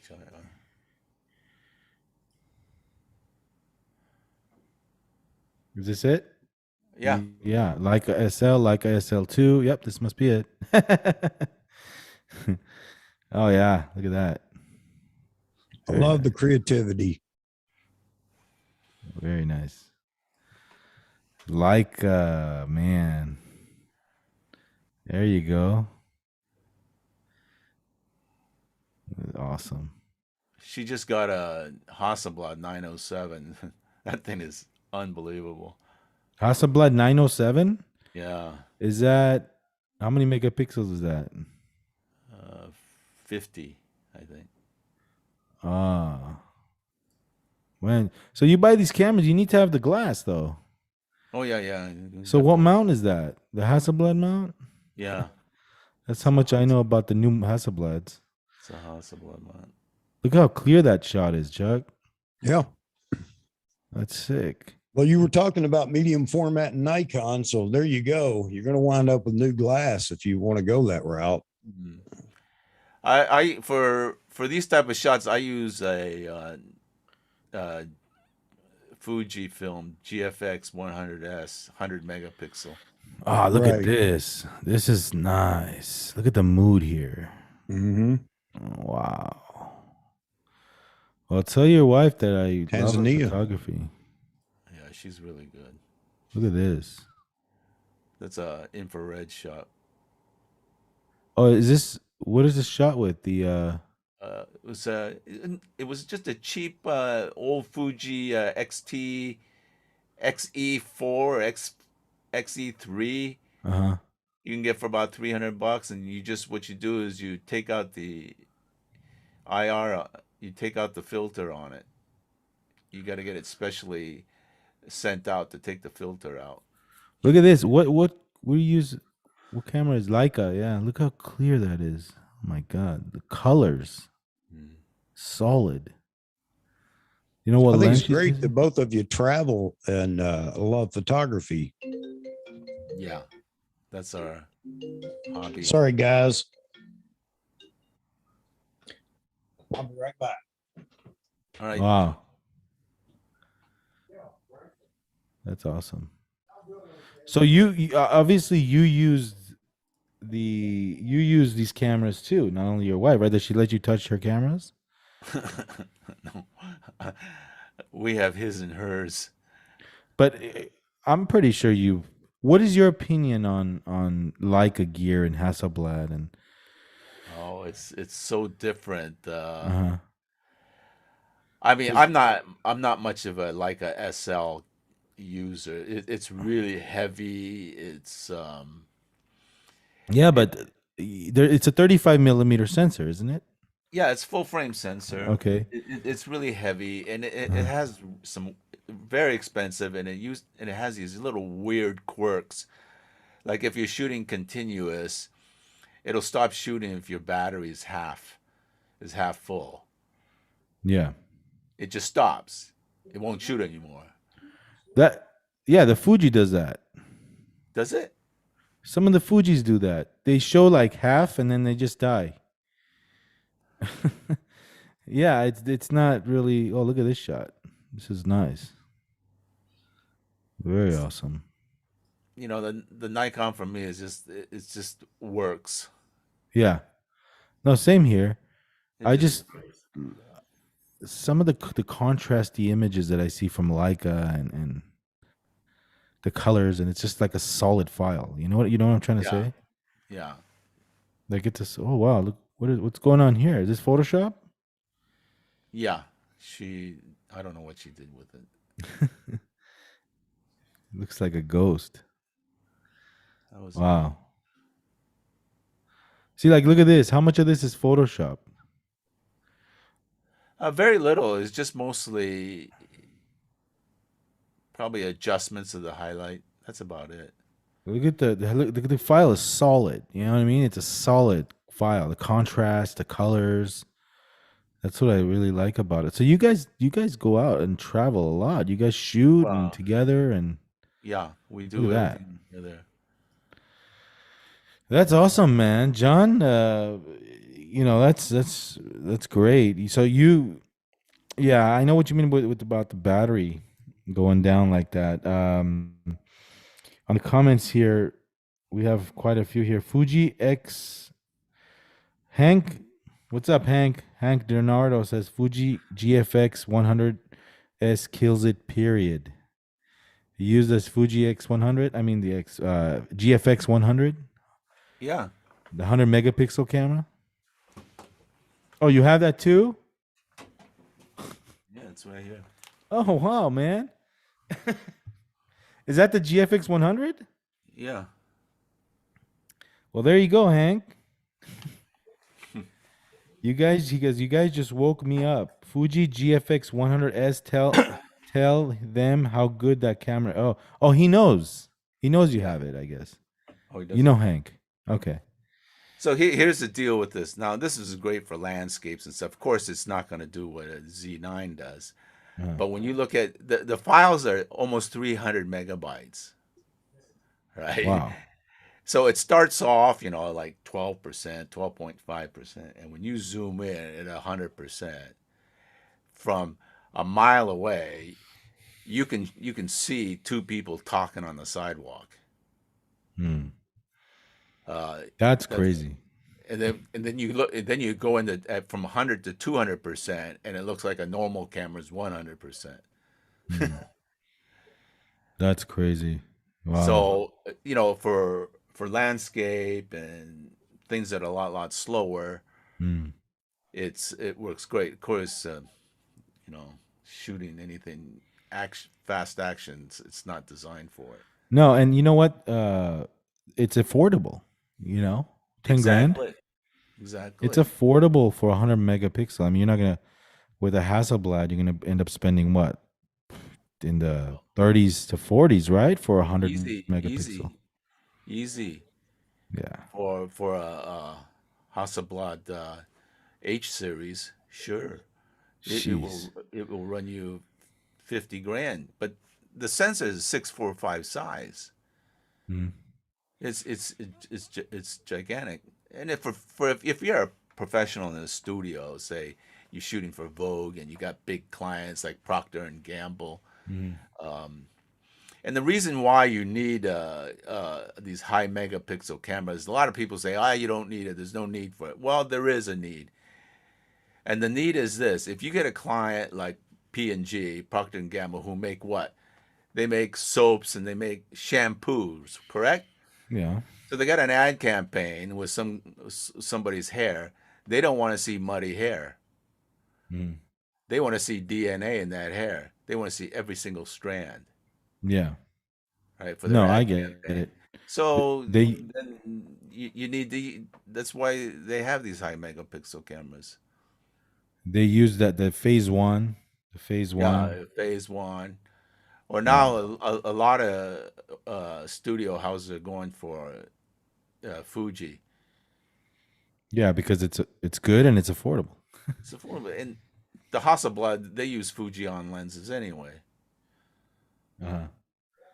Yeah. What I like about the Hasselblad is the leaf shutter on the lenses. Yeah. You could do a lot with that, Even those small Fujis have leaf shutters. Oh, really? The X100 series of cameras, those are leaf shutters. I think the early models. The one that's with the it's not a detachable lens camera. The X100 series. So that's interesting. How's the GFX 100 in low light? How's that camera in low light? Oh, very good. Yeah. Not bad. 100 megapixel? Yeah. 100 megapixel. The sensor size is so large. So there's really not that much issue.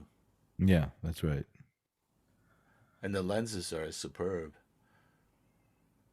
Oh yeah. What do the lenses run on that system?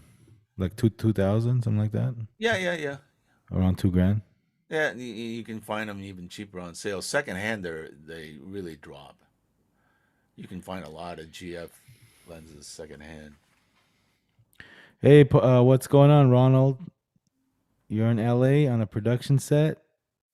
Ah, cool. You tell me about it later. That's cool. Ronald says those eucalyptus towels will wake you up for real. In the I think he's talking about the safari conversation that we were having. So hey guys, if you guys have questions for John, go for it.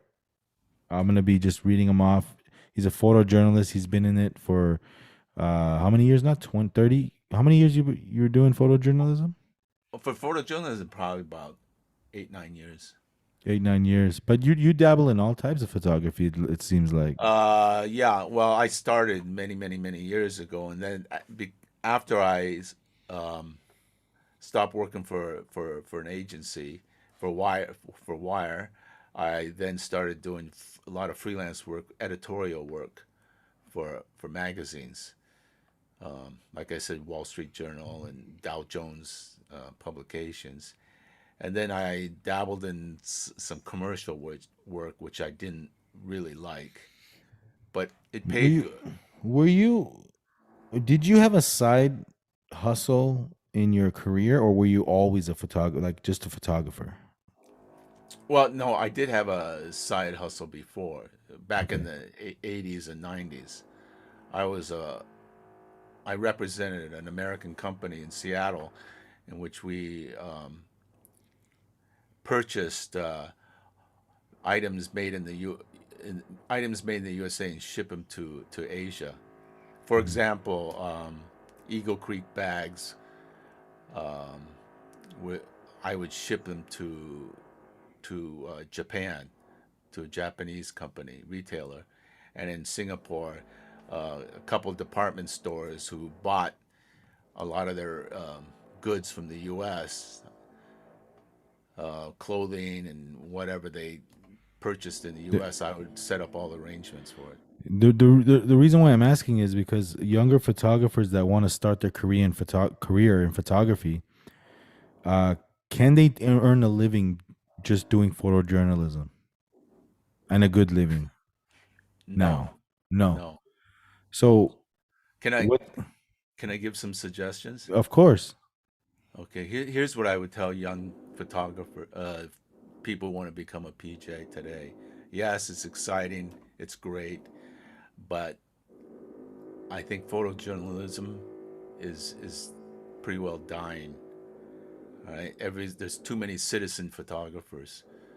CNN, send your pictures here, blah blah blah. The quality of work has gone down. Number Yeah. one. Number two, with the new media, you're better off being into video. For example, I have a very good friend who's making a hell of a great living. He was a photojournalist for AP, and then he switched to APTV and learned how to take video and streaming. And then when he left that, he learned how to do uh, broadcast video work. So he produces his own stuff. A young guy, and then before he couldn't take a picture of a broadside of a barn, and now he's, he's just coming back today from Beijing, and he's getting jobs with BBC, Vice, HBO, the big guys. And he's a one-man show, and he's got Mm. all this. I mean, his gear is just monstrous. Okay. So I would tell young guys to do that. The other thing, which is really, really, really important in photography, in photojournalism, is you got to know how to write.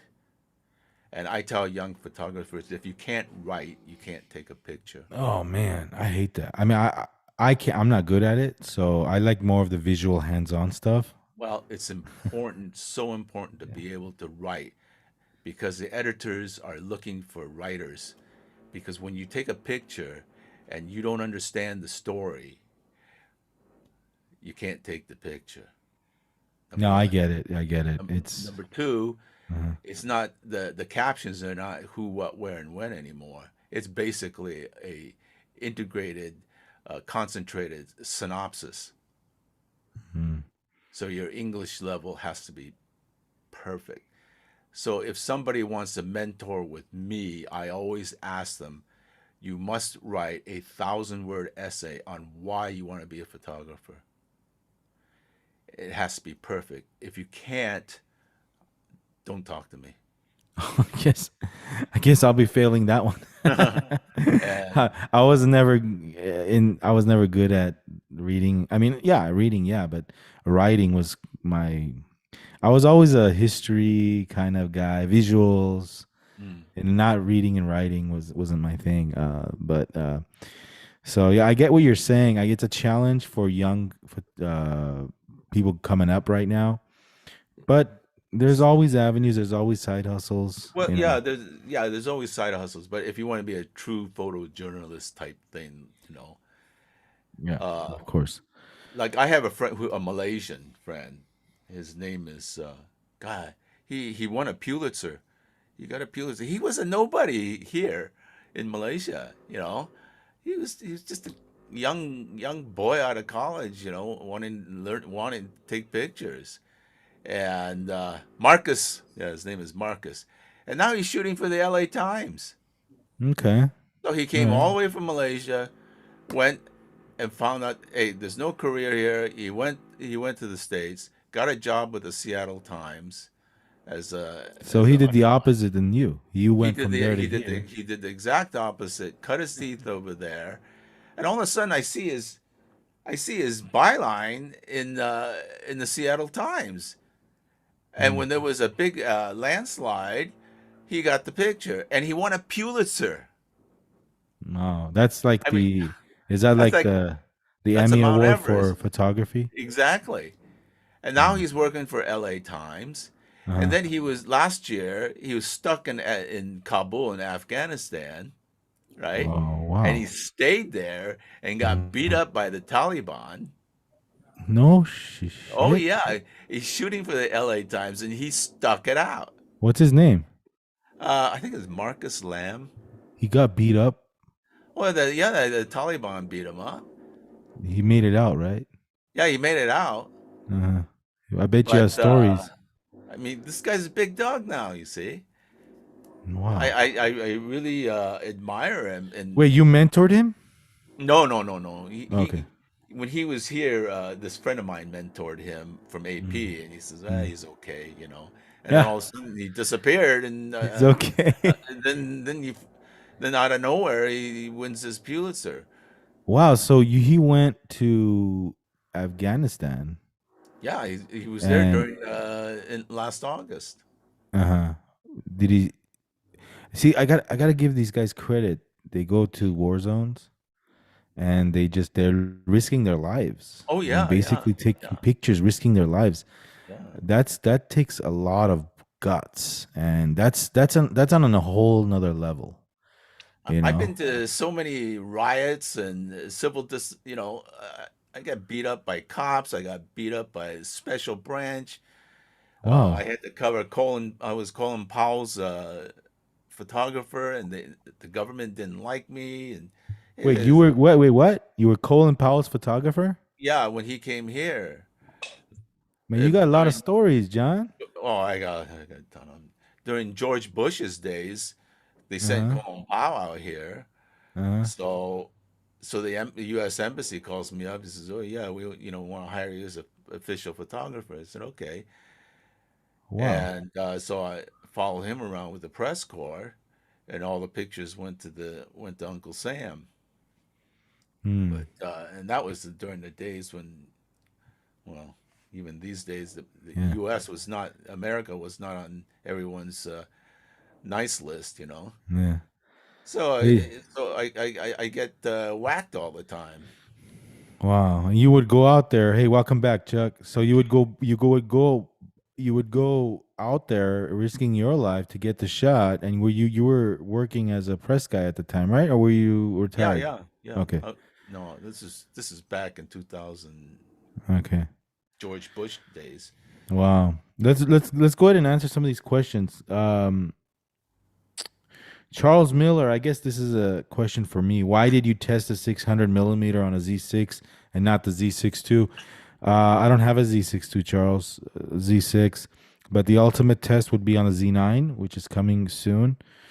Mozman has a question. As a photojournalist,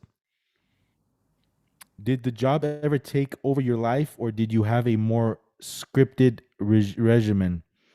I can see how always wanted to get the shot could become an obsession. Yeah, he's right. It becomes an obsession. You got to do whatever it takes to get the shot, and Okay. even go in harm's way. Yeah. So it sometimes took over your life. You were thinking about it, obsessing over it, Oh yeah, and trying to and get then the you're shot. you're you're with other guys that think the same line, so you Y- start. you couldn't sleep overnight. You would dream about getting the Oh shot. yeah. Because we're all Okay. drinking the same Kool-Aid. Following Jesus, what's your favorite overall lens at the moment? Question for both of you. Vahagraphy, you can't say the six. Okay. So what's your favorite overall lens, John? Oh my God. For your line of work. For my line of work, there's three. You gotta have the 1424, 7200, 7200, and the 2470. The Trinity. Yeah, Okay. that's mandatory. But your favorite lens? Favorite one lens Mm-hmm. for a Nikon. Yeah. For Nikon is probably my 85 1.8S. I Nice. think. Mine is a 200 f2. Following Jesus. Oh yeah, I had that 200 f2. Yeah, that's my favorite lens. Yeah, it's crazy. It's awesome. Yeah. Lots Vic Roman. Lots of photojournalists turned wedding photographers and changed the industry like Dennis Reggie. Yeah, Cliff Montner too. He was a photojournalist. Cliff, he's a Nikon ambassador, and he also is a journalistic style wedding photographer. Uh, Cliff is a Nikon ambassador, and he's gonna do the show too, but I don't know when. Um, Ronald Pollard. John, in your experience, is the Z9 a game changer? If so, how? Oh, it's definitely a game changer. And number one is having a full electronic shutter that doesn't have the hiccups. Number one. Number two, the size. Number three, the megapixel size is just right, not too much and not too little, so you can have some area for cropping. The frame rate is excellent, 20 frames per second on RAW, and 30 and 120 for JPEG, and that's so you have options for all that. The color science on it is great. It matches beautifully with the Nikon series of S lenses, and it spools up fast, and it has some of the retro functions like 3D focusing and which was a 3D tracking, right, from the old days. So it's Yeah. kind of blends in both, and then the articulating screen is a big deal for me. So yeah, it's definitely a game changer. Hey, Chuck, welcome back. Everything okay there? Yeah, I just want to apologize to you, Vaughn, and to you, John, and to everybody in the audience. I wouldn't necessarily do that, but I've been waiting on this phone call. So real short, most people know that I'm trying to get out of Connecticut, and we're working on getting the house on the market, blah, blah, blah. Well, this was a call for delivering my furniture to a storage location down in Tennessee. And that has been a nut roll, but I'm sorry I had to run away like that. I'm sorry that I had to answer the phone, but I couldn't afford no to miss problem. that. No problem. No problem. So, do you agree with John there? Game changer?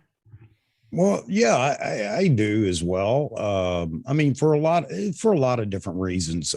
Is it going to last as the only game changer? No, I think the Canon R1 is going to come out, and it's going to be a fantastic camera too. But it's nice to hit the market first with a shutterless camera and things like that. I think Nikon did a fantastic job with that. So yeah, it's a game changer if for no other reason, just because they're the first to get rid of the mirror. Yeah. Yeah, no, Agreed. I totally agree. It's definitely a game changer. What Canon comes up with, I mean, we don't know. Yeah. You know what I find fascinating is that your wife has all these exotics, exotic lenses, exotic cameras, and you're more of a traditionalist. You have Yeah. that Nikon. You're a photojournalist. That's why. This is basically all I need, Yeah. you Because know. I remember in the old days being a photojournalistic photographer, it was Nikon. That's it. Yeah. You had Nikon. You were a serious guy. You know. Well, they didn't make cheap cameras back in the day. Yeah. You know, during F3. yeah, during the Vietnam War, I mean, that's where Nikon really made its stand. Is an AP photographer saw this Japanese photographer with this funny camera because during those days the wire photographers, agency photographers were using Leica M3s, Hmm. and so when he saw that, he decided, hey man, I'm gonna pick one of these up, a Nikon F, and then the rest is history. Yeah. That I agree. Um, let's see. How do you market yourself as a travel photographer for portraits and families? Who, me? I guess, yeah. Portrait. Well, I mean, my travel photography now is basically just for hobby. Mhm. You know, I How don't. do you market yourself as a travel photographer for portraits and families? I guess I don't know. post in that community, Charles. You know, tag the community, tag, show the landmarks of that city, and tag, let's say it's Seattle, tag Seattle if, Well, here's how hashtag. my wife does it. She, not that she does it for work, but she's very good at Instagram, and she swears by IG. And she's gotten a lot of awards from Leica USA, Leica Germany, Leica France, and all this stuff. Wow, that's cool. It's what she does is she knows how to use social media by hashtagging, and this hashtagging is crucial in marketing yourself. She says that you can have the best picture in the world if nobody sees it, it's no good. So by Oh, that's so true. using this avenue of hashtagging, she's able to get the awareness, and then she gets all this accolades from all over the world, and even Nat Geo. Nat Geo had some kind of YouTube, not YouTube, some kind of website you can post pictures and stuff, and then she's a very competitive person, so um, she was able to do good. Me, these days I don't give a shit if nobody looks at my picture. You see, it's not important for me. Right? I take a picture, I do it for myself, and but That's if that you, that's strong. I mean, you do it for yourself. That's great. You're not looking yeah, I do it for for myself. the likes or But if you want to do it marketing yourself, yeah, it's the only way is through these social media avenues. And I'm not real savvy with IG. I took a course in IG in Instagram, and it's just a lot more complex than I thought if you want to monetize this thing, right? Now, my sad thing is, what you go see a client. These days I have friends that go see a client and show their portfolio. They don't even want to see it. All they want to know is how many likes you got or how many followers. yeah. That's the marketing side of it. Exactly. I give up. Yeah. Find somebody with 1 million followers and you got you a marketing gem there. Exactly. Yeah. I don't know. Charles Miller, you moving every 3 months? You're gonna have a tough time there, buddy. Um, Roy Bixby, 3D tracking now works on the Z9. Okay, I guess that was John Ishii from Agnetha. Agnetha asks John Ishii, what is your personal favorite camera? I have too many favorites, but I'd have to say my Nikon Z. I Z9. I I dream about it, The so it's Z9. yeah, Z9 is Z9. You dream about it, you own one. I know. I still dream about it. I don't own It's one. I great to dream. hear, though. Yeah, It what's the really is. deal? I don't know. I don't own one, and I dream about it. What's the deal? How come you haven't got it? Oh, with me, man, I messed up. I went. I pre-ordered through a local brick and mortar, and they're not getting too many in. I don't know. I have to call them. Every time I call them, it's like, okay, we're almost up. We're almost up. So I heard a story where this guy ordered it in Best Buy and he got it the next week. Did you hear about that? Yeah. Chuck, Yeah, it's this happening. Yeah, they're releasing them in bits and pieces on Best Buy, and it's first come, first serve. So there are every some time people that are every time I go to Best Buy, it's you can't order one. no, it's one of those things, and this is the new generation. Now you have to sit on Best Buy constantly or find somebody Oh that'll do God. that for you. It's the same way with the Sony PlayStation 5 or whatever it Oh, was. that's another joke. Yeah. That's a scam. That's a scam. That PlayStation 5. That's But just people were, bullshit. yeah, well, people were parked on Best Buy and Walmart and all the other and Amazon, and they would just arbitrarily throw 5 out there for sale. And it was like a feeding frenzy with Piranha. Yeah. And They just that's how want to some of them are doing it, Vaughn. They're parked there waiting for the next opportunity. flip them. Yeah, that's crazy. Yeah, because I was surprised. This one guy got it 3 days later after he ordered it. Roy says Vietnam Nikon rangefinder. I don't know Yeah. what is that. Is that a brand or No, it was Nikon made a rangefinder okay? in the 50s.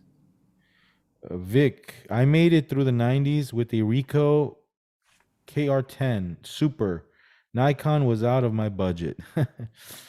Best Buy is getting a few here and there, and you just have to be incredibly lucky to refresh at the right time, I guess. Oh my God, you sit there and refresh the page. Oh, we have one in stock. That's what I was talking about, Vaughn. I know you're not going to do that, but that's what people are doing, or they're having somebody do it. And they even have people that can do a bot thing that will do it for you. I learned all this for the PlayStation thing. My stepson, he's working and I was here at the house. I was trying to help him out, but no, forget that. I think there's an app. You download it and it'll tell you right when it's in stock. It'll notify you. Yeah. It's crazy. Yeah. But some people have been successful. That's nuts. Hey, so I wanted to ask you about your guitars because it won't Yeah, be sure. rock and roll without guitars. So you play somewhat or you collect more? Well, I play. I like to play the blues, and then I watch YouTube and take lessons. YouTube's got hundreds of these free guitar things, so I learn how to play. Some BB King and some 12-bar blues riffs and Come on, man, we got to hear some of that. backing track and Can we hear just a little bit? Huh? maybe next time. All right, all right. Let me see that Van Halen guitar though. Eddie Van Halen. Oh man, look at that. Oh man. Dun dun dun dun dun dun dun dun dun dun dun. Oh, that's Eddie Van Halen, man. Look at that. That's awesome. Look at that. Nice. I got Gibson Les Paul. Yeah, Eddie Van Halen was grew up in my town. Oh, On the really? street. Yeah. His childhood home. What's weird is that guitar I ordered way back, and then it showed up on October 6th at the guitar shop, and they called me, and it was the same date that Eddie passed away. Yeah. Wow. A year ago, right? Unbelievable. Year and a half, something like that. Yeah, about a year and a half ago. Crazy. Yeah. Van Halen, man. Yeah, he was. Mozzman, he says, let's hear Eruption. I wish. Oh, yeah. I'm working on it. It's not easy, Mozzman. That's not easy. You're talking about one of the best guitar players in the world there. So that's awesome. So any other questions for John Ishii? John, it was great talking to you. Thanks for having me. I had a great time, and you've been through a lot. You have a lot of stories to tell. Oh, I got it. Do you want to end it with one story that you want to tell about you will never forget, something like what happened to you and, in the trenches there covering something? Let's see. I got a call to do a job from. I got a couple stories. One was I got a call, and then there's some racial riots or something going on. So then I went down to this village, In and Malaysia area? yeah, Yeah. this is in the village. This is years back, and when I went down there, I ran into a couple of my other friends, colleagues from Reuters, and there are these guys, man. I mean, they had machetes and stuff, walking the streets, ready to chop people up. And Wow. there's fires going on, and then the cops came, the riot cops came, and we were caught in between a crossfire, right? So I told my friend, I said, "Holy shit, man, we're gonna get our ass kicked here. We better get out of here." And and he says, "Yeah, we this ain't worth it. Let's go." So as we started to go, we started taking pictures. There were kids down there and and then the riot police are getting their weapons out, and I shot off some pictures, but you know one of the things about this type of thing is you got to get close, so you can't use a 7200. You got to use a 14. So I got to get like 3 inches from these guys. Otherwise, you're not going to get the drama of somebody throwing a rock or some cop firing off a M240 or something. So that was a scary part. That was number one. Number two, I had a really challenging situation in which I got a call in the morning from the Australian. It's an Australian newspaper, and they says, "Oh, we need pictures of Burmese refugees in Malaysia, and we need it by 4 o'clock." Hmm. I go, Burmese refugees. Where in the hell am I going to find these people, right? And the deadline is at 4 o'clock, and it's 9 o'clock now. He says, "Yeah, the correspondent's flying in from Bangkok." I go, "Shit, I don't know any Burmese refugees." So I made a couple calls. I quickly got on the horn and I said, "Hey, what's it?" Called a friend who's working for an NGO. I said, "Who are these Burmese refugees?" "Oh, yeah, there's some. You go talk to this guy, and he's in town." So I went there in town, and sure enough, there's a whole bunch of these Karen refugees down there. I never knew. So he was the leader of them. So I got in touch with them, and I was able to get all the pictures of them living in squalor, these refugees hiding, from the government, from the cops. So then, as soon as the correspondent arrived from Bangkok, she came in and started interviewing them. And by then, 2 hours later, I've already finished. I've already got the picture. So I just look, I'm leaving. So I went home and transmitted the picture. So this is where professionalism comes in. I didn't need to be with her because she's going to be interviewing and writing down the text.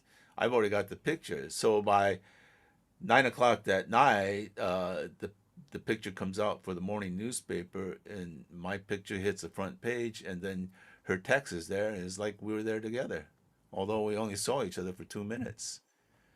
That's great. Yeah. Experience. Yeah, It's definitely. experience. That School of Hard Knocks. Yeah. That's Yeah. good. Well, a lot of people can learn a lot of things from experienced people like yourself and young people. I hope I hope so. your story and your career gets told in classrooms because Uh, you could definitely influence people, that are you've been there and done that. That's why. So the thing is, Wagner, most people they're not interested. you It's never know. interesting. I I saw a wish. 12-year-old. I saw a 12-year-old in Germany doing camera reviews the other day on YouTube. You Oh, know, you did. a 12-year-old. 12-year-old kid, the boy. You saw that, right, Chuck? He's this Yeah, Max German kid. Grindle. Yeah, Yeah, yeah. What's Wow. his name? Max Gindel. Yeah. So I mean, it's all about you got to instill the love of photography. Who, You know, who's your favorite? Who's your favorite YouTuber that you My, that you watch consistently? I like them. I like a lot of YouTubers. Photography or Yeah, photography oriented. photography. um, I like the Ted, Oh yeah, yeah, the art of photography. yeah, yeah. He's cool. He's I like the way he delivers his videos, like the delivery, Mm. and the way he's educated in the history of photography and all the old masters, and Yeah. I like the way he does things. Chuck, you know Ted, right? Mm-hmm. Art of photography, yeah. Yep. And I've too many to list. I'm a big fan of a lot, but I'm so, not too hot on this Tony Northrup fella though. yeah, no, I nothing against those two. Yeah, You know, nothing against it, but I think they got spanked there. I think yeah, one of my issues with this was they started saying things about Steve McCurry, and I thought that was out of line because I know Steve. uh-huh. Steve McCurry is a friend of mine, and he's come on, you know. They've had a few faux pas over the last year or so, big time. Yeah, especially with the Z9. Yeah. And the Sony A7 IV, wasn't it? Yeah. They broke the embargo and released their review before.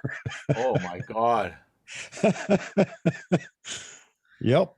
Only 12 hours early, but still.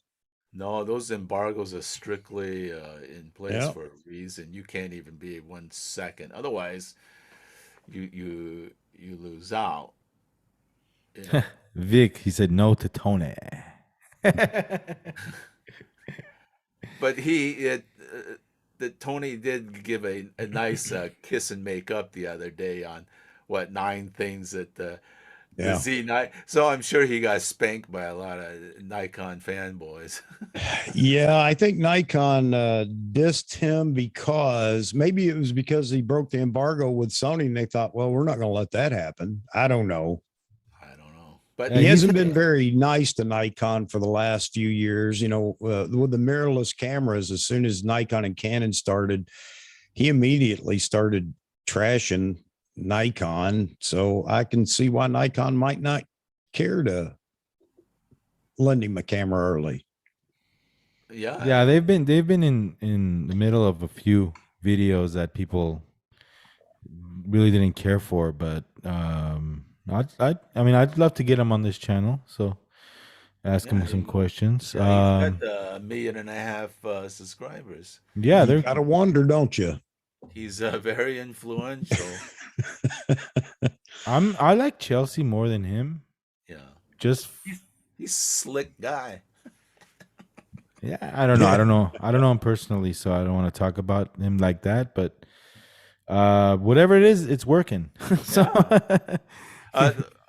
The things I like about him were like, when he goes through a tutorial on your camera, he goes through every single little button, and that's a lot of work. That's a lot. Yeah. Of work.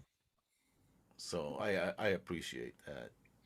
yeah, no, I mean, I'm a avid watcher of a few YouTubers, but I don't sit there and wait for their videos. I just whatever opens up on my feed, I take a look at it. And I was surprised by Jared Poland when he was on your show. Yeah, I was cool. I was really kind of, his persona on his YouTube is so different from when he was with you. Right? Everybody keeps saying that. Yeah. I was like, is that the same fella? Yeah. Well, I mean, yeah, I don't know. I took away a lot of things on that one, but I think a lot of people started respecting him more from that. Yeah. After they heard him talk, because so I guess I don't know. It was raw talk without all the fluff, I guess. Yeah. So and then we had frames on, and Ike from Seattle, your town. Yeah. Photo me Ike. Yeah. So and Chuck has a live too. Chuck has a show. Oh, really? Yeah, Chuck has a show, and he's doing this every Wednesday and Saturday. Oh, I'll definitely follow Chuck. Yeah. Well, I appreciate that. You got to got a jump great in and check. studio. I'm sorry. You got a great studio. You looks like you got a black magic thing going on here on Yes, sir. your right. Yeah, I've got the A10 Mini Pro. Yeah. Yeah. He has a Yeah, I show, got man. all this. AP Studios, but you got to fix your titling, man. Every time like people try to find you, there's 3 or 4 AP Studios that pop up. I know, but you go so far and you think, is it too late to change the name or, whatever. So I did this 3 years ago because I own the domain for American Photo Shoot. And I just decided, okay, for video, I'll be AP Studios, not checking to see how many there were, like a fool. Yeah, but I think there's a way your settings are not set up right. I'm not sure. I'm not a pro, but if you want to find his channel real quick, go just type in AP Studios Nikon. Oh, You know what I mean? So AP Yeah, Studios we're a Nikon. bit Nikon centric over there, no doubt about it. We don't have any problems with other Or cameras Z9. manufacturers. We have So- problems with some of the fan bases. Yeah, he has a really cool show. He has a show on when's your show on 9 a.m. Eastern? That's on Wednesday, right? Tomorrow morning, or tomorrow it would be morning for you on the West Coast, but it's noon Eastern time every Wednesday. And then Saturday you're on at 6. Right? Saturday it's 9 p.m. Eastern Yeah. or 02 GMT. oh, okay. So, So 1700 GMT tomorrow. I tried to, somebody recommended that. I throw it in there. It's easier for people to convert whatever time zone they're in. Mm-hmm. But John, yeah, I have we a just well, get in there go and for it. chat, John. We just, it's just try to provide some news because I constantly scan what's going on, Nikon rumors and everything else, and kind of bring it all together and put out a couple of things that I've observed, and then we go to town, pontificating and opining and having a good time. Yeah, so you can, hook up with Chuck. He's awesome. You'll have a good time over there. Was I going to ask you John, what is your journey entail now in photography? Do you have any goals set for yourself in this stage? Yeah, number one is to get out of this pandemic thing, Uh-huh. this COVID thing, because that's just stopped all traveling whatsoever. So once that gets back to normalcy, then my wife and I will plan on we have a trip planned going back to Mongolia in September, late September, to shoot the what are we going to shoot? We're going to shoot the up there near the Russian border, where this a nomadic the last of the reindeer herders. Wow. And Well, that's cool. yeah. Next time you should get on Chuck's show with your wife too. Oh, okay. Absolutely. Because she sounds real interesting. Oh, she's I tell you, she's a hell of a photographer. Yeah, should Brings get the her on. lights and everything.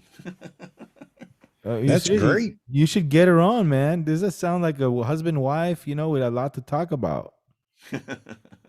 That'd be a fun show. Yeah. Yeah. We're not stiff over there. It's not an interview. It's just join in and let's talk photography and whatever. And he takes phone calls. Yep. Really? Yeah. Yes. I have a phone set up. People can call in and talk to the guests or me or whatever. Wow, cool. Yeah. I just want to make it fun, John. There's enough negativity in YouTube. Oh my God.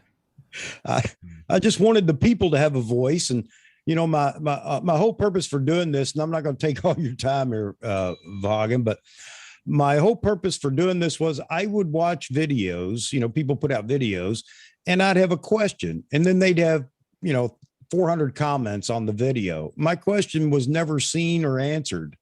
And I understand that. So I said, I'm just going to do live streams, and then people get an answer almost immediately. So I try to monitor it so the chat room is part of everything that's going on. You see, Chuck, I used to follow the angry photographer a lot because Yeah, I did too early. I really, and then all of a sudden he got really, you know, Angry. yeah. Well, it's To- worse than that. he doesn't even talk about cameras anymore. No, he doesn't. But he's a smart dude. Oh my God, and Well, he's I very I can't intelligent. verify he's smart because I don't understand anything he's saying to determine whether it's right or Well, wrong. when he talks about magnetisms and stuff like, I mean, that's just beyond me. That's all Yeah. physics. But he's been able to keep his followers talking about philosophy and magnetism, which I don't really understand. Mm-hmm. Yeah. But his Nikon stuff was, hey, I bought a lot of stuff that he suggested, Yeah, a Yep. lot of people say that. and he was right on. Some of those lenses he suggested, they were cheap, like a couple $100 those days. AIS lenses. He says, "Oh, you gotta have it," and I could find it. The 180. Mm-hmm. Like they're like $100, $200 back then. Now you can't even find them. Yeah.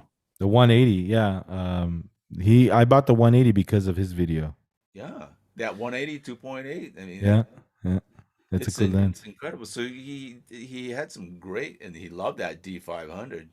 His best camera ever made. Yeah. Hey, Mike. What's happening, Mike Farrell? Uh, sorry, late to the party. What did I miss? Well, you could rewatch it. Caesar Campoli. So, hey, you have a YouTube channel, but you don't upload that much. You're not pursuing that, huh? No. No, well, I'm not really. I just because I'm not real familiar with it. Like I put some YouTube out there, some of my travel, like Mongolia, and I got like 29 people who viewed it, and it seems like the people more interested in stuff. I posted some videos. I took an air. I went to Bhutan one time and went to the world's most dangerous airport, and I was sitting in the jump seat. That only got a couple hundred hits, and that was about it. Mm. Um, I although think my next one is next week. I'm going to interview. His name is Mr. Wu, and he is, when it comes to cameras, he is the master at vintage film cameras. Any of these weird cameras made in Japan and in Europe during the 1940s and 50s, and he used to work for Leica, and he's a Leica expert. So I'll what's be his interviewing first name? Mr. Wu. Mr. Wu. W. He has a YouTube channel No, I'm going to interview him and on put it your on. channel. Yeah, What's your channel name so people will know your it's just my YouTube channel? name, John John Ishii. Ishii. That's it. Yeah, that's it. Okay. It's simple, and it's this guy is just a treasure trove of information on Well, we're looking forward to cameras. that interview. Yeah. So Maybe you can get him on the show. yeah. Hey, Roy. Roy says Kentucky Candy. That's what he calls the angry photographer. He went nits. For anyone that knows physics, most of Kentucky Ken's magnetism stuff is weird. Wu of Hong Kong. He's asking. No, that's Mr. Wu of Malaysia. Okay. I mean, Ken Wheeler. I don't know why he doesn't tell cameras no more, but Yeah. I actually would love for him to come on because what do you think, Chuck? Yeah.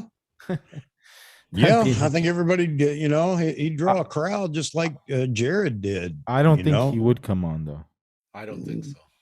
No, I don't either, but No. He's kind of to himself. I don't know how he would react with other people, questioning Exactly. him and stuff. Yeah. So, but I'd make it fair. I wasn't gonna attack the guy because I have nothing against him. He's a cool guy in my opinion. Yeah. He says a few things that I don't agree with, but that's total normal. That's normal for you not to agree with somebody all the time. But his information on Nikon camera gear is, Yeah, especially I mean, old stuff, is pretty good. It's good, but the newer stuff, he doesn't give it love at No. all. No. Nope, he doesn't. He Yeah. wasn't a fan of mirrorless to begin with. I think he's kind of grown into it in the Fuji side, though. Yeah. I bought Yeah. a Fuji. I bought Fuji because of him. Mm. I bought Fuji because of Zach Aris. Well, Zach Aris, I don't know what happened. He's a good photographer, Zach Aris, and he was a Fuji guy. And I bought the XH1 and the X100 series. Nothing like your 100, man. You should see all his cameras this guy has. Chuck, you missed it. No, sorry, guys. Yeah. So there's a 100 megapixel beast. But Yeah. I got a Nikon D4 strap. There you go. Even the Z9 doesn't have a special strap.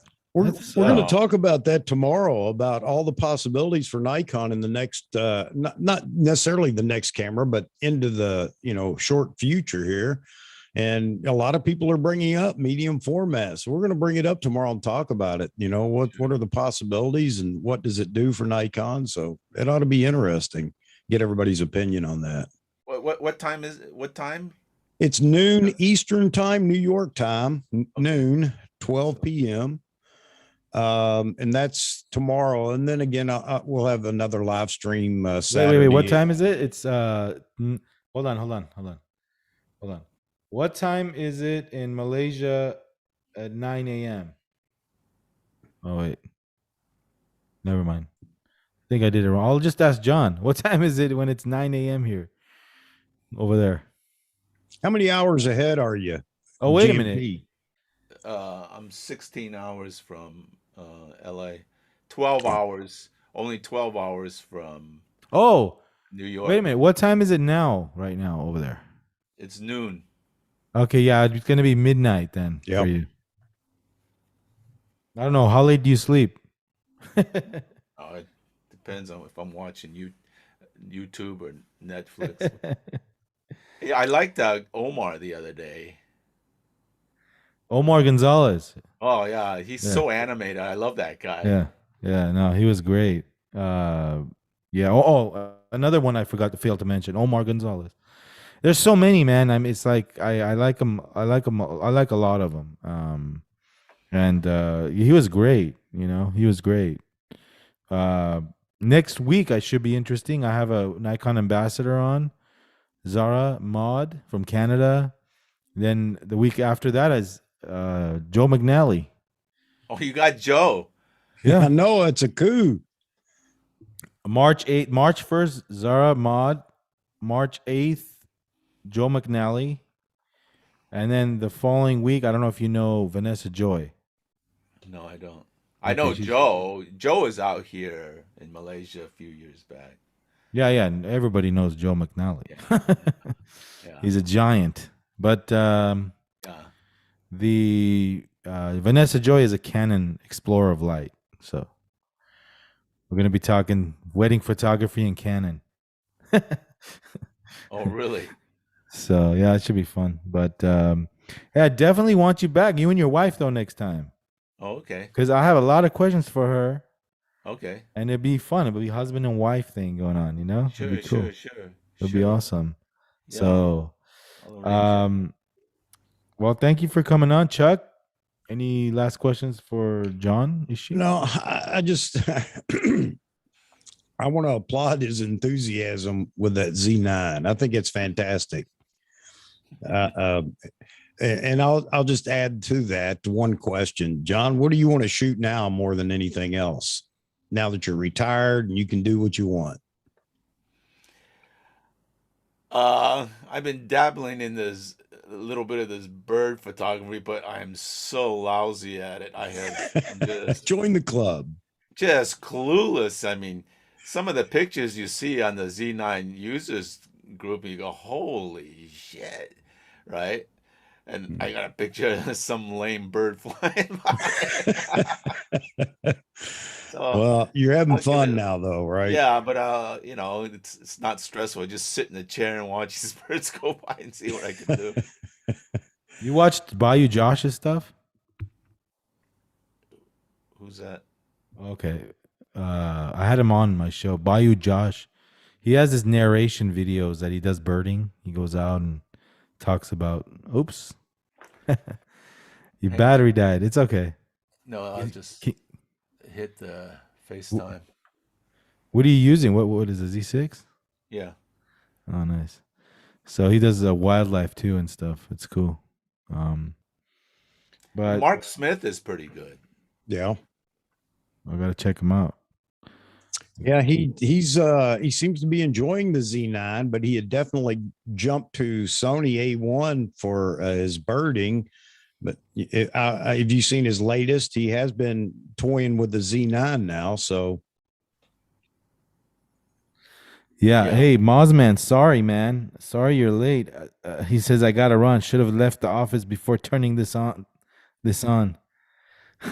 He stayed at the office watching this talk. Sorry, man. Hey, Vic, I reached out to your buddy and no response, by the way. Mike, thank you. Everybody, thank you guys. Thank you for joining us on another talk. Today's special guest, John Ishii from amazing photojournalist. You know, a lot of people can take a thing or two from your experience and learn because you know you've been there, you lived it, you lived a life of, you've seen a lot, and you know that's something that we want to bring to this channel. We want to bring insight. We want to pick your brain. We want to like just Sure. shed some light in your experiences because I think that things that you lived and you went through should never be forgotten and should always be lived on and passed on to other photographers, inspiring photographers. Because if we don't keep the spirit alive here, right, Chuck? If we don't keep the spirit alive in photography, it's just going to die with the rest of us and no one's going to learn from our experiences. So this is what my goal is for this channel and this is why I'm doing this. So, and again, I want to thank you guys. Tuesday is the day. Tuesday night, I'm gonna try to stick to a steady schedule from now on. I know I've been all over the place, but I think it's Tuesday night at 6 p.m. And let me quick reminder, guys, this will be streamed on Apple Podcasts too. So tomorrow, if you're driving and you want to hear the whole thing, plug in the Apple Podcasts on your Bluetooth. And John, I do that all the time. I listen to some of the podcasts the next day in my car, and it's so much. It's awesome. You know, the drive is so much better. So, so anyway, thank you guys. Thank you, John. Thank you, Chuck. Thank you, Chuck. no, well, thank you, Vaughn, for letting me or introducing me to John. I really enjoyed the talk, John. I think you're the kind of person that I'd love to sit around with, and it'd be part cameras and part whatever we talk about. I think it'd be fun. Yeah. So this is what it's all about on Vahagraphy Talk. This was Vahagraphy Talk number 20 with John Ishii. If you want to check out John Ishii's YouTube channel, that's John Ishii, Ishii, John. And AP Studios, Chuck, thank you. AP Studios on YouTube. Like and subscribe to our channels if you haven't. And thank you guys. Thank you for being on the talk show. Thank you for listening. Thank you for watching. All right, guys. Well, we'll see you next time, next week, Tuesday at 6 p.m. Thank you for watching and catch you later. Rock and roll, guys. All right. Have a great night.